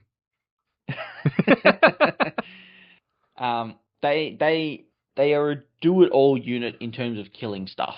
Yeah. And it also ends up being a specialist. So like he is like a big boy shooting. Mm. And I think pretty much every profile is good. Really? I Even wouldn't the be. weird forward deployment ones? Yes, yeah, I think they're good. The hidden deploy SMGs. Yeah? Yeah, I think they're good. I think you're fucked in the head. Everyone, please comment below. Really? Yeah. Jesus, Dante. What Yeah, the well, I mean, fuck? what the fuck are you talking about? Like, I can accept a BS third. I can accept. Crazy koalas and combi rifle turrets. This is all mission specific. So, like Oh, in okay, yeah, Armory, bro, sure, yeah, 100%, bro. Yeah, in mission Armory, that specific trucks, bro. SMG is better than that multi rifle. All right, That multi okay. Marksman Well, if we're rifle. not playing like silly Guga baby missions, I mean, who the fuck puts a who puts a fucking armory room in a mission? Just bad design, Who puts an frankly. armory room in a... Oh, okay. Yeah. Yeah. We can go write a letter to CB. Yeah. I mean, whoever designs the yeah. For anyone who doesn't know, I made last launch. I'm jonking. I like Did you objective know they rules, stole bro. your credit? I did. I listened to your episode. This is fucking Yeah. bullshit. Yeah. It's not even your mission anymore, Dante. Yeah, I gotta send CB a photo of the hole I put in my drywall with my Monster Energy. Yeah, that's Anyway, Lasai, Dante, we all the cringe on. profiles are good. All the Yeah. profiles are good. Yeah. You can Yeah. throw down a crazy koala out of hidden deployment and then berserk something. It's fucking amazing. Yeah, okay. So okay, so on You're trying to be nice. on strictly objective room missions, um Yeah. I'll take it. Okay. Otherwise, Otherwise, it's the okay, well, it's the okay, wait, multi-marksman. stop. Spitfire, shitfire. Can we agree Yes. on that? Bad Yes. profile. Just Yes. take the multi-marksman, like strictly better. I don't understand why they even put the Spitfire in the game. Well, it's one burst difference, so shut the yeah. it's not strictly better. No, it's just strictly better. It's not strictly better. No, it's strictly better. I'm dying on that. I'm dying on this hill, dude. All right, No way you're trading AP, an extra point of damage for an extra burst on the shitfire, and 1.5 swig, and 3 points. No. Strictly Someone shitfire. might. Well, they're mentally ill. I'm sorry. Okay. Anyway. All right. Anyone who wants to post on Facebook about how the Crux Knight needs to be buffed, No, let him do it. yeah. We've already had that once before, and it didn't go too well for them. Yeah. Yeah, but no, look, on the more basic end of the profiles, which, are maybe a bit more polysolvent, the multi-marksman rifle is really great. The built-in special die means they're really difficult to engage in the reactive turn. They throw drop bears really reliably. Do you see room for the strategic deployment and the forward deployment +8 profiles? If you have the points, sure. The strategic deployment, it might not be worth it for 4 whole points because he's not linkable. So I probably wouldn't take the strategic deployment. Forward deploy 8 kind of suffers from the Nokkhen problem. Yeah. I mean, I see it as, if you've got those 8 points, nothing else you want to spend that on, it's good to just give him that option in case you go first. Yeah. Otherwise, I think you probably keep him pretty close to the chest going second. Well, you could spend 1 point and get a forward deploy 8 surprise attack, hidden deploy AP SMG. And then you don't have that. Okay, guys, so let's thank Tristan for coming on for his last episode. Yeah. Okay, look, Team Crux good. I don't want to talk about him anymore. Crux is good. Yeah, but no, He's one of those new profiles where they just slap 20 rules on him. Yeah. It just has to be good. Yeah, he really is a one-man fire team. He's shooting really effectively with the marksman rifle and the multi-pistol in all good range bands. He's great in close combat, and I think the specialist operative just really pushes him across that line. Yeah, absolutely. Also, stealth, I think, is really relevant where we've lost a lot of Sixth Sense hacking capability. Yep. Stealth is very good. All right. Might move on to the Aquila Guard, a member of your trifecta that's slowly growing. Yep. Tag level firepower with MSV3. Is that about it? Well, not really, because he doesn't have tag level firepower. Tag BS, blah blah. Sure. Yeah, so he is, out of all of them, probably the techiest of techie pieces. MSV3 is very specific. With the buff letting you just shoot at camera markers, I experimented with having a list against TAC Hmm. that did that. It didn't. It's easily mitigatable by the TAC player. If they play cagey and they play well, the Aquila Guard's not going to have If they as much use the prone opportunity. marker. If they force you to walk past the halfway line to start shooting at camera markers, it's not going to be the best. Hmm. You're still applying the mim. And the problem is he's BS15, but he doesn't apply any mods on the opponent. Yeah. So a lot of the time you're having a fair fight, and fair fights aren't what PanO do. Hmm. So as a tech piece, kind of interesting. He can be fun to play around with. The model is incredible. I don't think it's a bad option, but 50 points, and you may as well take a Het Karhu. Yeah, I mean, well, that's what I'm thinking. If you're taking that 50-point profile, take a Ket shooter or or a Swiss Guard HMG for a bit more. And, that the 47-point profiles, they're interesting, but we just looked at the Crux Knight. The only thing I would say is that multi-marksman specialist operative disco baller I think it's super interesting because he is linkable. I'm pretty sure. Yep, he is linkable. Yep, Aquila Guard FTO. And he is shooting disco balls on 18s. What if you were to take the Aquila, what would you link him with? Is it, you've got a bolt killer hacker, maybe a blade? Yeah, probably a blade. Because you're not going to get the bonuses anyway. So I'm just giving him tack aware pretty much. Tack aware and an engineer. Yes. Yeah. Yep. So to fix that hacked state. Yeah. Yeah. I mean, I don't know. It's awkward where the Aquila Guard's already a specialist as well, but yeah. I mean, he's interesting. Yep. I mean, I sort of feel like it's one of those units. If you took him, I wouldn't fault you for it, kind of thing. Yes. Yeah, it absolutely is. He's not really worth it.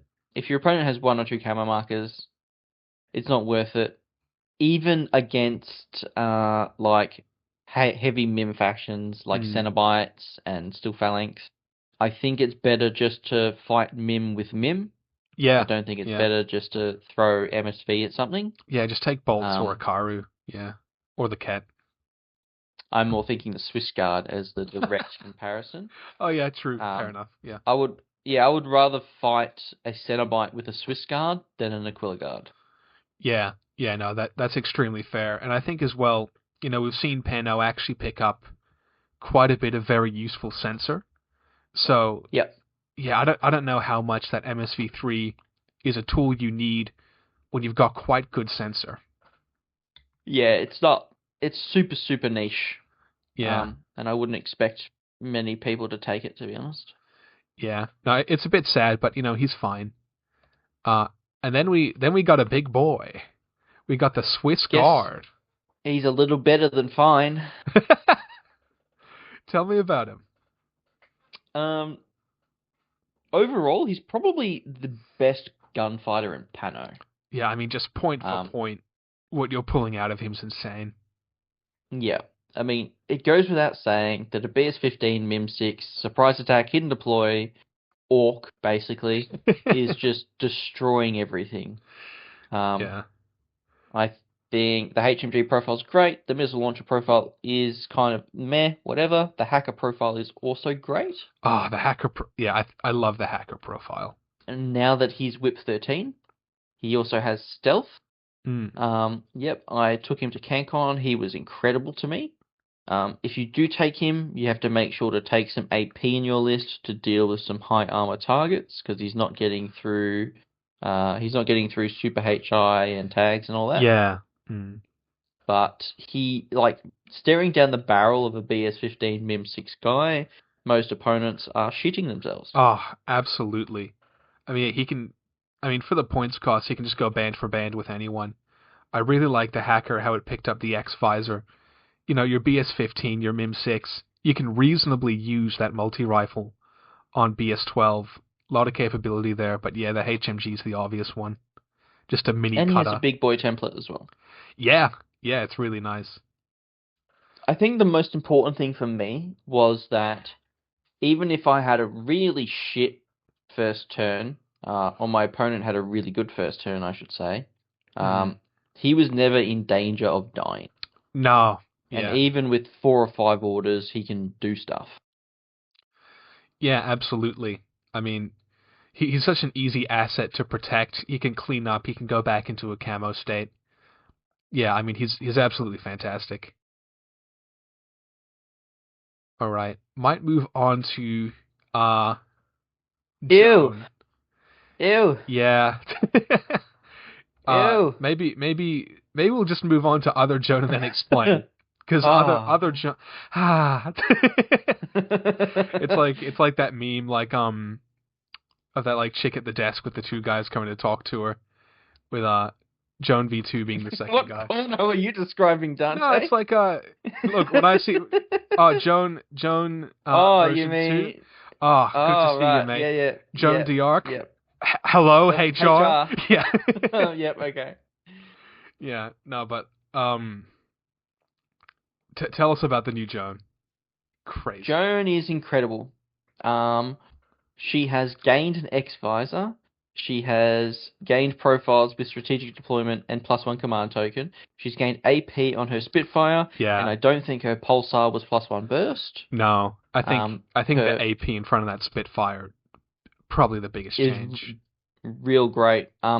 She has gained tact awareness, stealth, and martial arts 3, which gives the special dice. She had martial arts 3, but martial arts 3 got buffed.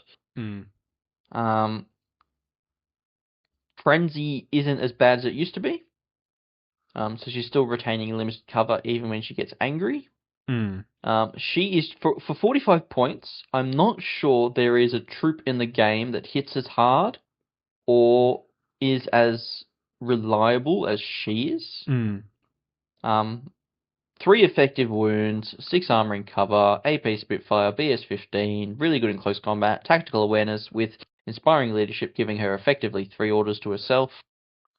Yeah, I mean the lieutenant profiles are really nice with that +1 command token, and potentially even strategic deployment just to get her that little bit up the field, if you got the spare points. But how do you think let's say you're not taking Joan as your LT, how does she stack up to the Crux Knight? How does she stack up to the Crux Knight? Well, she's a little bit more resilient. Mm-hmm. I would probably say the AP Spitfire and the Multimart, they only have a difference of 1 damage. Yeah. 2 Pulsars is obviously better than what the Crux Knight has. Yeah, just a drop there. I think the big difference is if you're just to take a lone Joan against a lone Crux, I think the Crux probably takes it. Inbuilt special die makes him harder to engage, maybe a bit better up close, but I think, you could very well take a lone non-Lieutenant Joan and then smack her with some Helots, and I think that's where you're getting the real value. Absolutely. Yeah. Just dragging Helots up the table is great. Her throwing 5 dice is great. Yeah, there's very little that stands up to BS15. Yeah. And yeah, I mean, an AP Spitfire, that'll just shred anything it's going into. Yeah. And even stealth as well. Like, the Crux Knight has stealth as well, but having stealth, being able to just tank armor saves and do whatever objective you need to do is excellent. Yeah, I mean, we've seen in military orders you can find some struggles where you're paying for things like close combat. But, the Crux and Joan being able to, start at 24 inches away from a model and effectively engage it all the way to 0, I think is an amazing capability. Yep. All right. On that note, I probably wouldn't take her without her being the LT. Yeah, no, I don't I think think there's much point. No, because you really do want those Helots to be regular as well. Yep. Yeah. So if you're so I think you probably take the Crux Knights unless you're taking Joan as your lieutenant. And yeah, Joan Lieutenant, fantastic. Yeah. Inspiring leadership does quite a lot for you. You can drag those Helots up the table, and when you're happy with their position, then you can pull off a coordinated order with her lieutenant order, or if you got an NCO, that's perfectly fine as well. But I mean, I think the big comparison is you look at the weapons she has here, and then compare that to regular Joan, who only has that multi-rifle, and you're just not impressed. No, you're paying a lot of points for 2 armor and Mm. fizz. And like we discussed, you don't really necessarily value that +1 swick like you might in other factions, where, like the Crux Knight, he's 0 swick. You're not taking, guided packages and stuff like that. So, Yeah, yeah, I think you're definitely right. We're calling the HR department on Joan and sticking with mobility armor, Joan. 100%. All right, next up, Patsy Carrot. Picked up the new Fireteam Master Helots, which means any Helots linked with her become regular. She picked up Warhorse, which she didn't have veteran previously, and also picked up an emitter. She did. I think the idea of a burst 3 emitter is pretty scary on BS14, to be honest. Yeah, absolutely. Um, she is kind of the budget Joan if you want to make sure those helots are regular. Mm. I don't think she's a bad choice. 34 points might be a little bit expensive for an SMG and an emitter, but she I is a mean, specialist. yeah, I really highly value grenades actually. There's a lot of situations. I played Patsy quite a bit in Varuna, and the grenades are really able to drag you out of situations quite well. I also, Warhorse, she can't be isolated, which is really nice as a heavy infantry. I think Yep, she's got a fair bit going for her, but I think she is a more than meets the eye unit, where she has a bit of kit that looks quite funky, just when you look at it, but can manifest in really interesting ways on the table. absolutely. Would I take her over a Crux Knight? Absolutely not. I'd be taking the SMG Crux Knight over her every day. Yeah, look, fair enough. I mean, two very different units, two very different roles. But I think it's understandable to look at Patsy and kind of just feel a little bit confused. But I think there really is something worthwhile taking and considering there. Yeah, yeah. Emitters are kind of get out of jail free cards almost. Mm, Because even against a tag, it only needs to fail 1 save, and then it's bricked, and you're kind of safe from there. You don't yeah. need to get it all the way to dead like traditional shooting. Mm, I think people are really kind of sleeping on emitters at the moment. yeah. Um, I mean, we saw, both Invincible Army players in the podium for CanCon. Please watch my Invincible Army video. Do really well. Do really well with emitters and use them to yep, really good potential there. I mean, yep, when you look at an EM save, it's AP double action. Like it that's is. that's a Feuerbach, man. Like, Yep, yeah. yep. So yeah, I think I'd really like to see someone go really deep on Patsy. I think that'd be interesting. Well, Dante, now's your chance. Oh yeah, Arc is going to be just Patsy tribal. It's gonna be it's gonna be great. Yeah, but yeah, no, Patsy super interesting. I'd really like to see someone do some extensive testing there. But we might move on to the Cutter. Does he need an introduction? Uh, no, no, he doesn't. Everyone knows who the Cutter is. And I think we all kind of had the expectation that tags seemed like they were going to be super, super strong. Mm, With the nerf of link teams, mm. maybe the Cutter would get, a little slap on the wrist. He got absolutely no slap on the wrist. It is still as disgusting as it was before. Yeah, I mean, he lost tack aware, but that's it. He did lose tack aware and he gained NCO if you're not taking the lieutenant option. Mm. However, in saying that, I don't think the Cutter is very good. Really? Do tell. So, if you're taking the NCO Cutter, it's 100 points in a gun. Yep. Keep in mind that everyone else's guns have gotten cheaper. Mm. So on average, there's more wounds on the table. As soon as they know you have a Cutter, which will be very obvious because there'll be 100 points missing on the table, Yeah. they will hide everything. You'll go to activate your Cutter, and you'll be like, well, shit. I can't shoot anything outside of 16 because everything's fighting. So that's kind of a waste of 100 points. I should have just taken Joan or a Swiss Guard. Yeah. I mean, I think that's really the issue is that for one cutter, you can buy like 2 Swiss Guards. Yeah. The only other use case, which is the one I used at CanCon, was for decap and firefight, you have a 3-wound marker state lieutenant, which can't be guided. That was really important, and that won me a game. But in that game, even so, the cutter did not have many targets to shoot at, and really just floundered around, kind of trying not to die to EM mines. I mean, look, I think there is value in bringing the cutter and how the cutter completely changes your opponent's game plan and can really put them on the back foot just from deployment. And if they're inexperienced or maybe they fuck up that deployment, they can get really punished for it as well.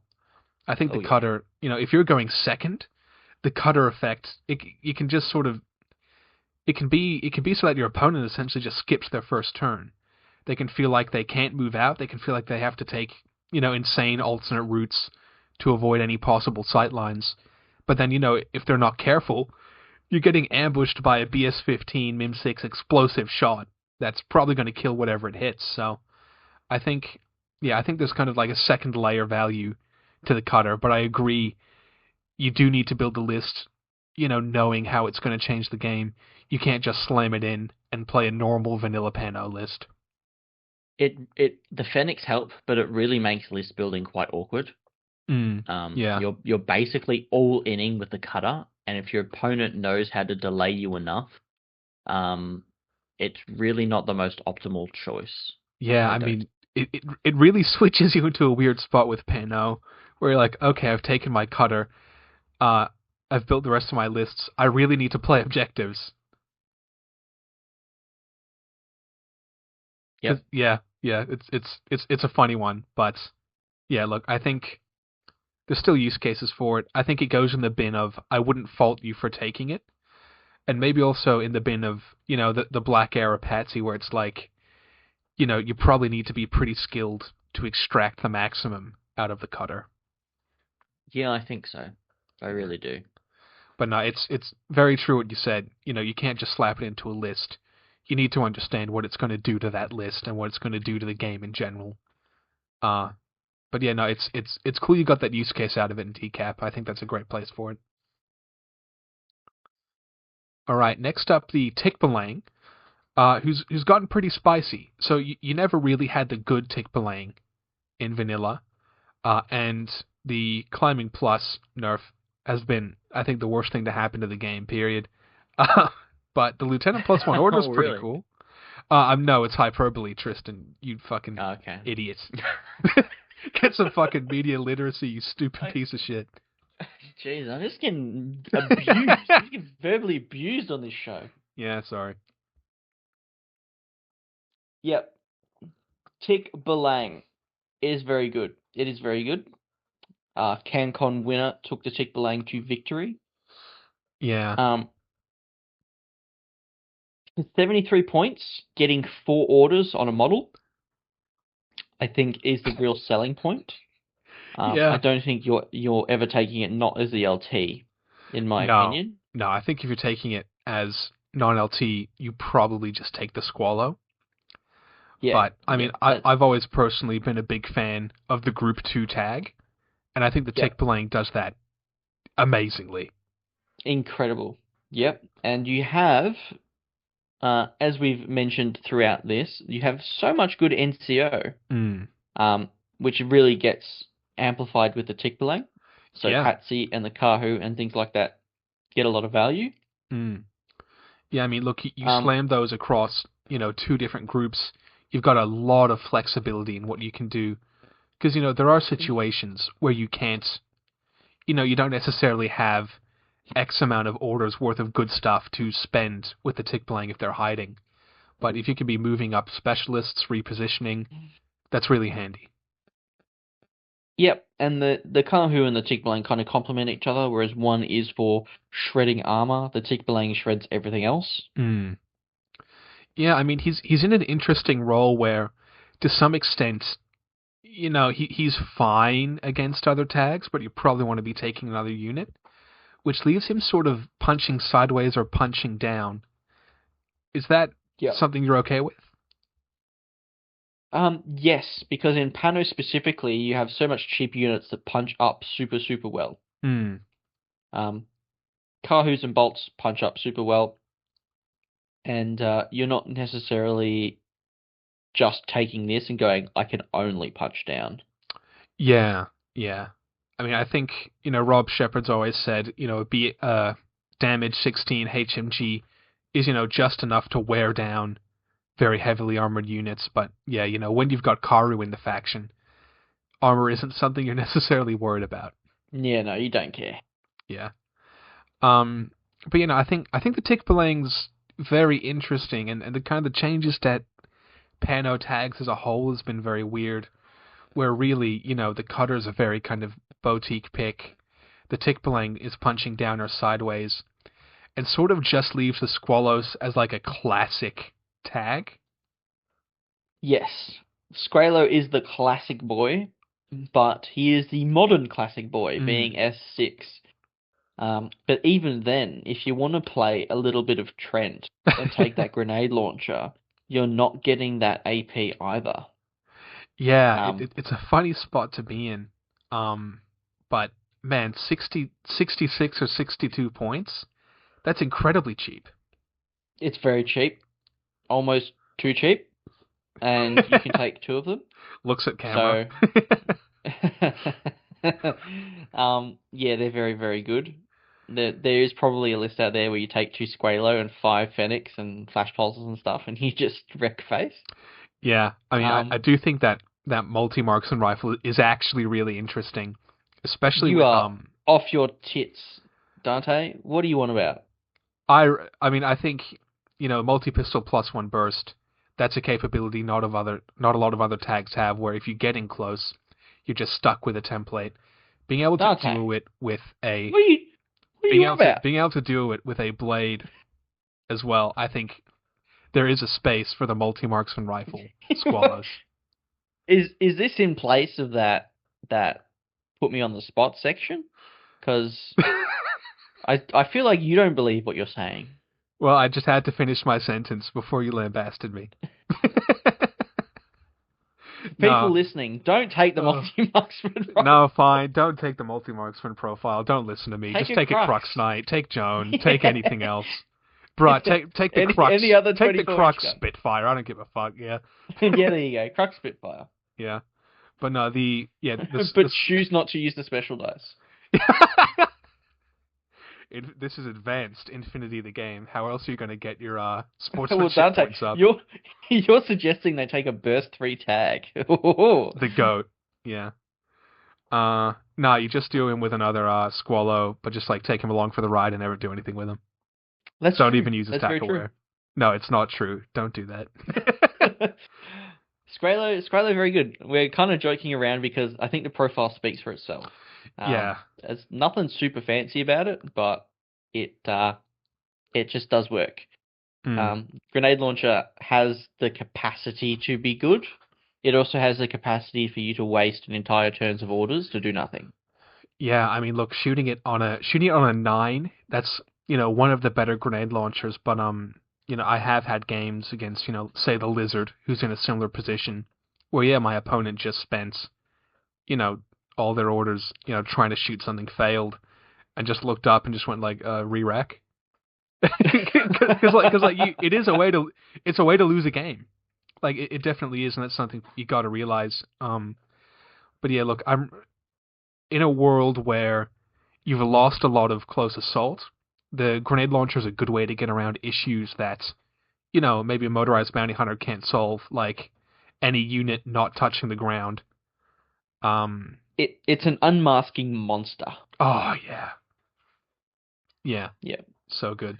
But yeah, look, yeah, the multi marksman, right? The multi heavy machine gun, just good meat and potatoes tag. Uh, And yeah, weirdly kind of the most effective out of the lineup if you just want to play a classic tag. Yep. And it gains combat instinct, which means it ignores stealth, which is also interesting. Whatever. Yeah, sure. Yeah. Uh, do we have to talk about it? Worst tag in the game. Yeah, man. What the fuck? Anyone in the Anyone who tries to comments, justify yeah, Maximus needs to seek help. yes, he's a tag who can't press buttons until he gets hurt. I mean, escape system has been, maybe the worst rule, for a model to have, just based on how it leads the rest of the design, like ever. But like 76 points, you can pick up a Squallow for less. You can pick up a Tikbalang Lieutenant for less. Like, there's just no competition. Dante, you can pick up a Swiss Guard for 20 points less. Yeah, pick up a Swiss guard and, I don't know, like a blade or something. Like, Yeah. yeah. Like. And before anyone goes, he's zero Swick, I don't give a fuck. Yeah. He's a lieutenant.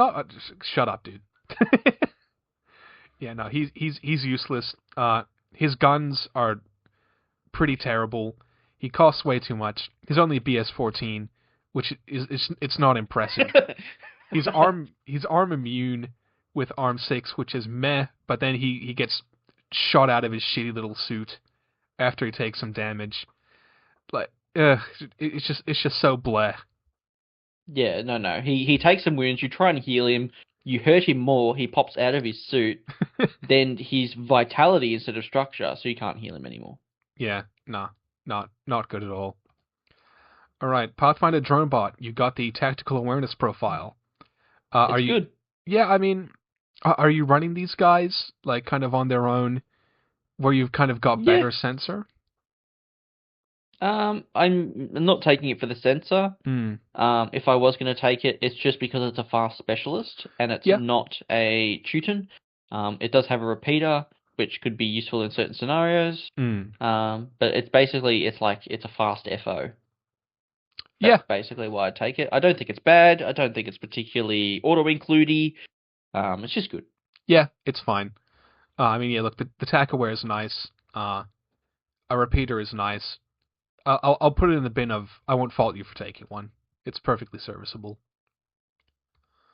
All right, next up, the Sierra Drone Bot has picked up that really nice Thunderbolt +1 burst profile.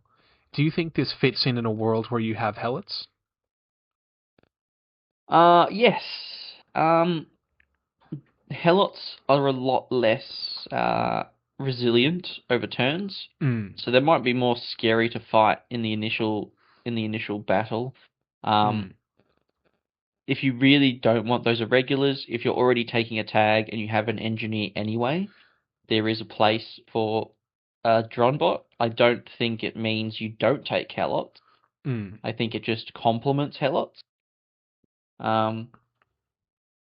Yeah, it's perfect. It's perfectly good. The fact that it takes 3 wounds to get it off the table completely, and you can always bring it back, is kind of the selling point over the Helot. Yeah, definitely. I mean, I've played games where I have taken the AVA2 drone bots in other factions, and just having a backline engineer picking them up every turn, you can really just sort of whittle away at your opponent's ability to, do much in the late game where, the general pattern of an Infinity game is your offense and your defense are both decaying as a game goes by, but if you can maintain a defense with a TR bot, it can be really impactful quite late game. Well, that's the thing. Like, they might kill it super easy first turn, but then you start removing their guns, and they start dealing with the Sierra drum bot a lot less effectively. And by turn 3, when they have to, make a play and run across the table, they're not shooting at it with HMGs or anything. They have combi rifles. Yeah, yeah. No, I liked your point as well about, if you're running a tag list, an engineer fits in really well. I can imagine, if you've got a Squalus you're protecting with drone bots and hell, it's really difficult to get to. Going out, retreating, coming back. I also feel like they fit in really well in, you could make a list kind of built around Evo hackers with drummers. I think they're quite effective there as well. Yep. All Yeah, I right. think they're just really good. Yeah, Probably not the great. HMG one, guys. Nah. I mean, it was sort of up in the air when the Thunderbolt was first released, but that zero range band, it's just backbreaking Yep, and cheaper, which is yep. big That's the consideration. big part. Yeah. Yeah. The Clipper, you picked up the +1 burst. I don't think you're really ever using missile bots in general in Vanilla PanO. PanO is not a guided faction. Yeah, no, not really. I mean, there is like a way to make it work, but like Oh, it's not good. you can force it if you want to, Yeah, but it won't be good. yeah. Then the Fugazi AVA2, they do the job. They're great. Really good. The Yeah, fact that they kept AVA2. yeah, 100%. I mean, they're very valuable as repeaters. Flash pulses have gotten worse, but have risen in stonks with Yep, immunity changes. Really cool. yep. For example, O12 only maintains AVA1, Yeah, which yeah. sometimes is like, I really kind of want to. This AVA2 Fugazi actually means that if you're only taking one Fennec hacker, you can spread that hacking defense across your DZ, so Mm, tags and vehicles and HI don't walk in for free. mm, Um, so it really just amplifies the strength of the hacker as well. yeah. I mean, like I said before, you can actually form a really good kind of hacking defense in your DZ or just out of your DZ, and Fugazi make up part of that. Yep. All right. Next up, the Bulleteers, who are another one of your linkable options. What do you think about the Bulleteers? Really, really good. Mm, You follow the trend of just the mid-range pano guns being exceptionally efficient. Having BS12 MIM6 for 22 points and one SWIC for a Spitfire crazy. is really, really good. Mm, It's linkable. It's very easy to give it a special dice. yeah. Um, you buff it up, you give it special dice. It's practically a slightly better Bolt Spitfire if you Mm, buff it. Um, I don't think you could really complain about it, except that it doesn't have a template, but you can bring templates with it. So yeah. yeah, it's just really good. I mean, I can see the Spitfire and the Blade Op, being a fantastic little duo to run up the board with. I also do like, maybe the Bulleteer heavy shotgun with a bolt, Harry's with a bolt hacker in it. Really nasty, way to get at enemy hackers or something like that. Do you see any Yeah. other ways the Bulleteer heavy shotgun could fit into lists? Um, I always loved using it as just like projected repeaters. Mm, So in a duo, whatever you project it forward, and you're just always guaranteeing yourself firewall. mm, That worked really well with like Tefursten in MO, but I'm not yeah, sure how well it works with like just a regular bolt. Considering they both kind of have that uh the same range bands. Um, you don't get the white noise, so you can't really use the repeater for that. mm, So I don't think it's as effective. I'd probably take the Spitfire. There's only 3 points difference. If I wanted the heavy, if I want a shotgun, I'll just take the Bolt. yeah, yeah, yeah. No, that's fair enough. But yeah, I think the Spitfire is quite easy to overlook, but cost effectiveness is crazy. Yes. Yeah. All right. Next up, the Peacemakers, who've had a bit of a rework. They've been split into two groups of profiles, either with BS attack +1 burst and a Pulsar, maybe an Orc spot, or no BS attack +1 burst, but you're always getting a Pulsar. But the big standout here for me is this new Mind Layer profile. Absolutely. Specifically, the mine layer on the Orc spot, Yeah, very which important lets note. you project an area of 16 inches across the midfield where you are covering something with a template. Mm, yeah. Um, I mean, I don't think it can be understated how effective it is, just to put that web out, or even to take two and just do some heavy layering in, with some Helots as well. Your opponent's going to have, a hell of a time trying to march through that field where they're repeaters as well. yep. I don't think them being repeaters is a boon. I don't think your hacking presence is good enough to just shove it in the midfield. Hmm. Um, so if you are going to take two of these, don't expect your single bolt killer hacker or your, you know, Fennec hacker to do much. Yeah, I Because mean, if I was your yeah, opponent, I'd probably just run a killer hacker into the repeater and just just go stage for it. dive. Yeah. Yeah. Yeah, I mean, generally, I think you need three hackers to ward off a stage dive, or at least for your opponent to go, maybe not worth me trying. Uh, I mean, look, in military orders and wide company, I'm finding it really difficult not to just slam two of these in every list. But yeah, in vanilla PanO, where you maybe don't have the same level of hacking, I could see that being a bit more of a consideration. Yeah. They are very good though. I have run them. Mm. They do work. They just throwing flamethrowers in the midfield is just annoying. I mean, I had a game against. I had a game fairly recently where, if you're just able to trade those peripherals for orders, within a turn cycle, it's going to come back around, and there's just going to be such a massive effect on the game state because of that. Yeah. Uh, Also, they're really great at discovering units as well, because they can both go around a corner. If a camo marker doesn't do anything, they both declare a discover. So they're Yeah. nice for digging out units if you can have trouble with that. But yeah, we should probably move on because I can just talk about peacemakers all day. I love these guys. Palbot's a Palbot, whatever. Mulebot is a Mulebot, whatever. Big change with baggage though, refilling your stuff in the states phase for free, as long as you're within 8 inches of that. I mean, I think we've seen Yep. that have a huge impact on the meta at the moment. We definitely do. I think in specifically vanilla Pano, Mulebots probably have the most use they will have aside from like linked pitches. Hmm. You have fast banders, you have all of the disco ballers, you have the so many stuff to get buffed with Evo remotes. Yeah, You yeah, could for sure. almost have two. You have great drop troops. Yeah, no, I mean, So yeah, yeah, I can foresee a list where you're taking, a bulleteer duo, you're taking one or two TR bots, you're taking a drummer, you're taking a banshee, where two Evo hackers is quite effective. that's a risky Date. 4s4s, my goodness.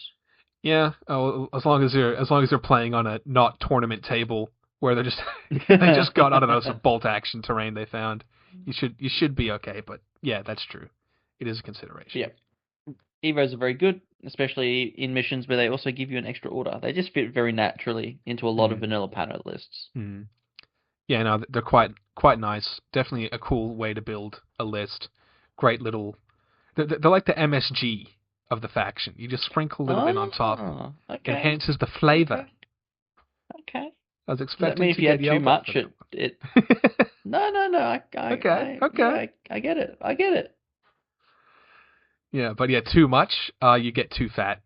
Can't fit in your deployment zone anymore. What the fuck are you talking about? I don't know, dog. All right, we might move on to the Croc Man, who's had a little bit of a points drop, but has otherwise stayed basically the same. How do you think these guys stack up to the Scarecrows? They don't. Damn. I have a hot Un. take. I have a hot Okay. take. I think there is count 'em, one profile here that's Is it the actually multi quite good. sniper? No, fuck no. I think the Forward Uh, Observer deployable repeater is really good as an infiltrating unit that can extend a hacking network without itself being a hacker. that is pretty niche. You are right, Dante. I think I mean, it comes kind of from like kind of from old head Varuna school of thought. But if you've got that, Zulu-Cobra killer hacker, you need an opponent's hacker dealt with. You can sneak up the Croc Man, put down the deployable repeater, and be hitting someone, putting them on -6 through your repeater. Uh, That sounds like a really weird way of just making the Croc Man a Scarecrow killer hacker and then just doing it in less orders.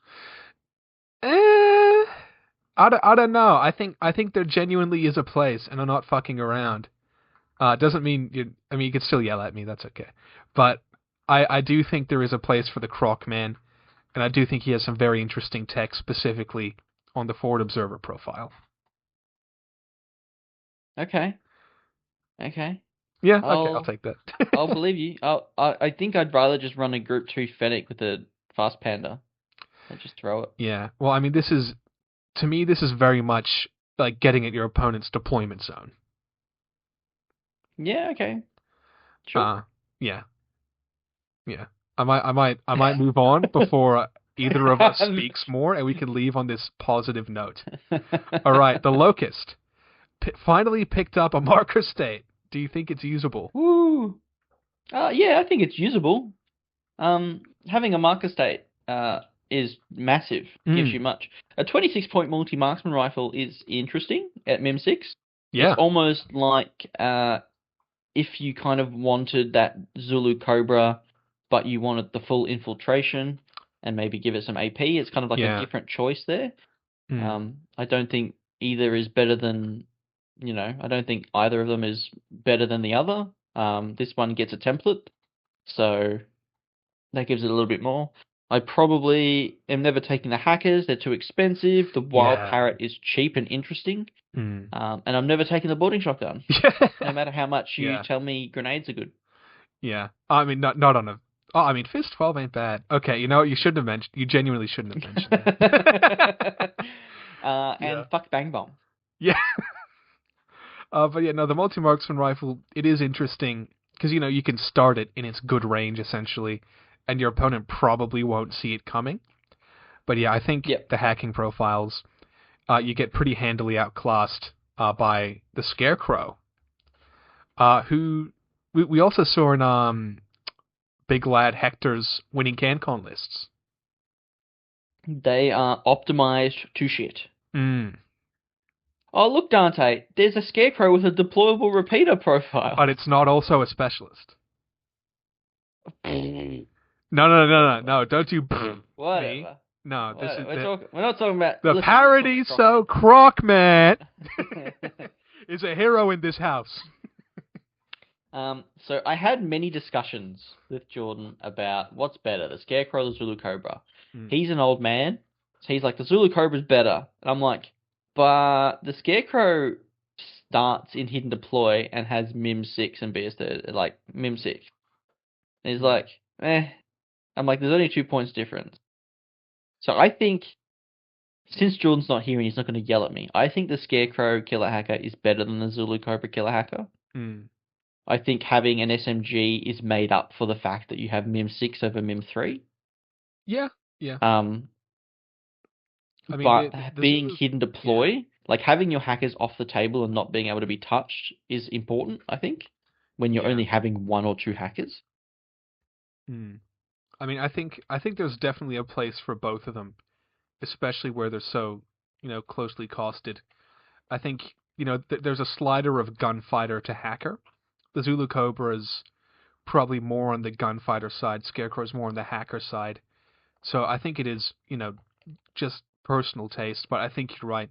If you're just looking for purely that killer hacker, I think the full infiltration is really valuable where you don't have great network projection. And yeah, the submachine gun's still, quite a serviceable gun with MIM 6. Yeah, I mean, against regular guys, it maths out the same, but if they have MSV, it's worse. But I really do value that extra 8 inches of DZ, or extra 8 inches of Oh, forward deploy. absolutely. Yeah. It's a significant amount. Yeah, I mean, it's an order. Yeah. Well, it's probably more because you don't have to fuck around with positioning to get there. Yeah, that's it. Yep. Yeah, no, Yeah, I Scarecrow's think they're really good. fantastic. Yeah. Still not as good as my Croc Man. I mean, you can have what's the AVA Croc Man? You can take 2 Croc Man. Go for it. Yeah. Yeah.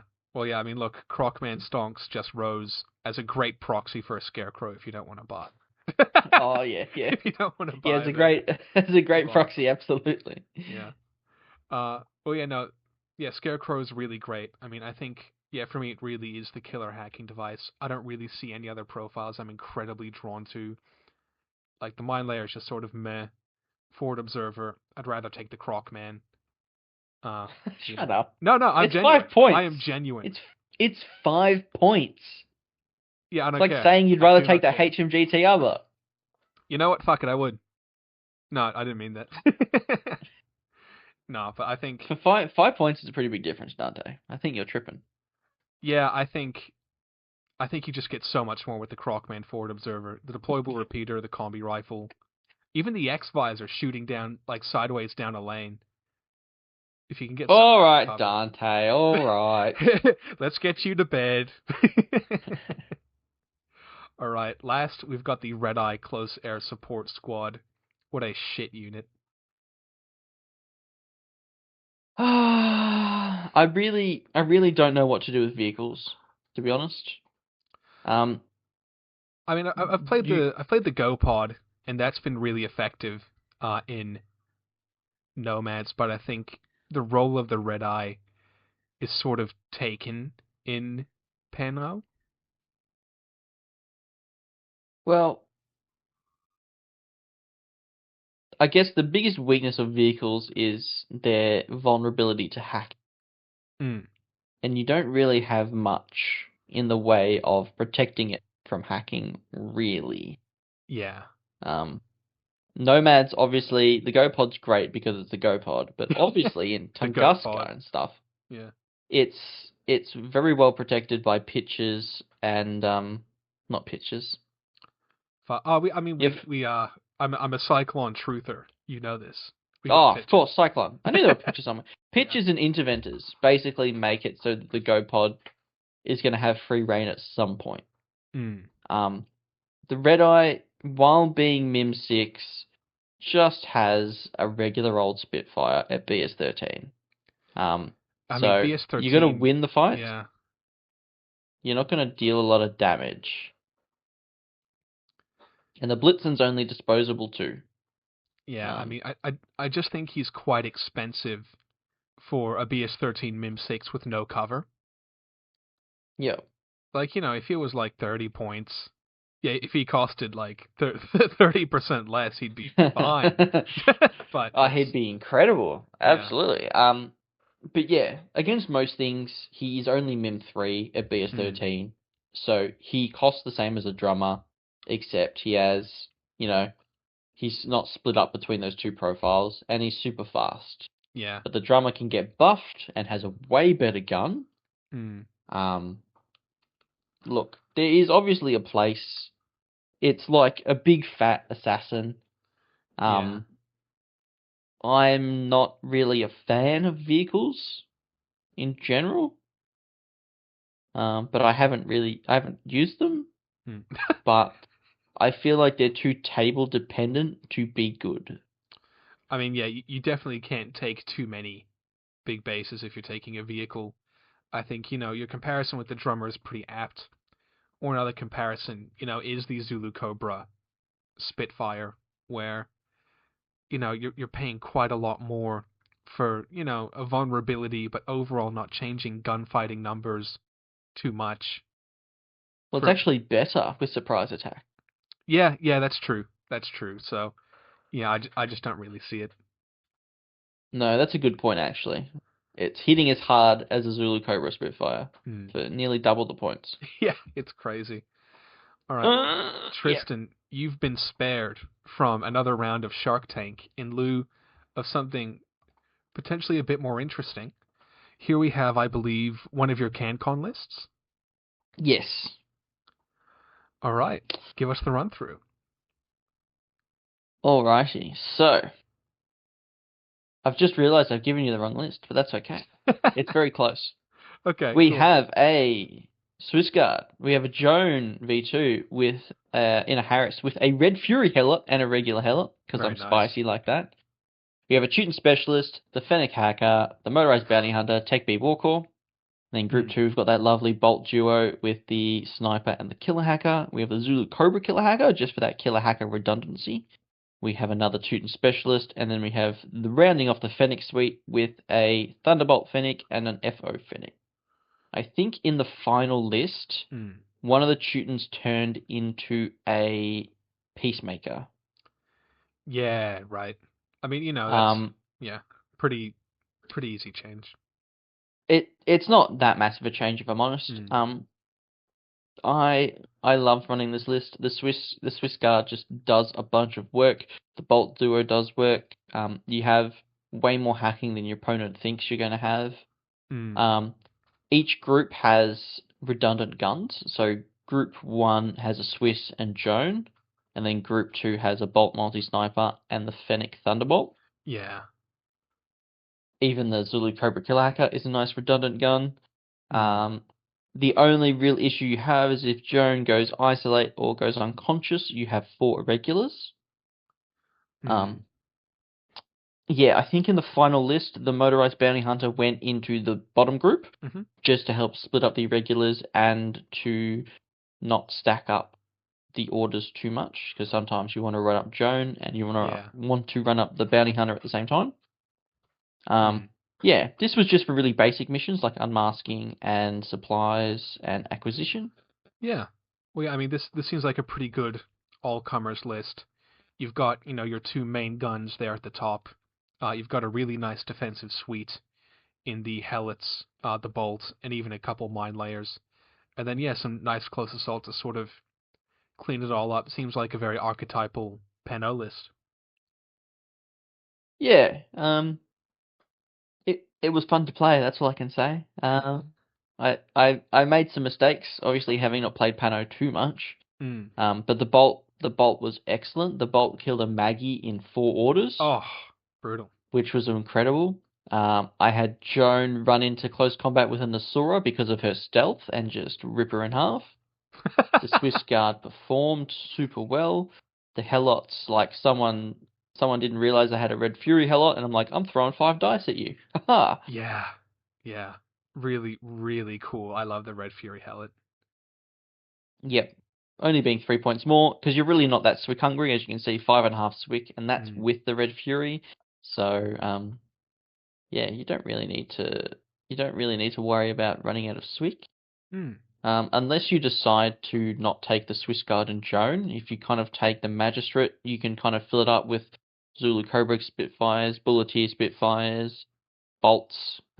You really can fill up your Swick that way, but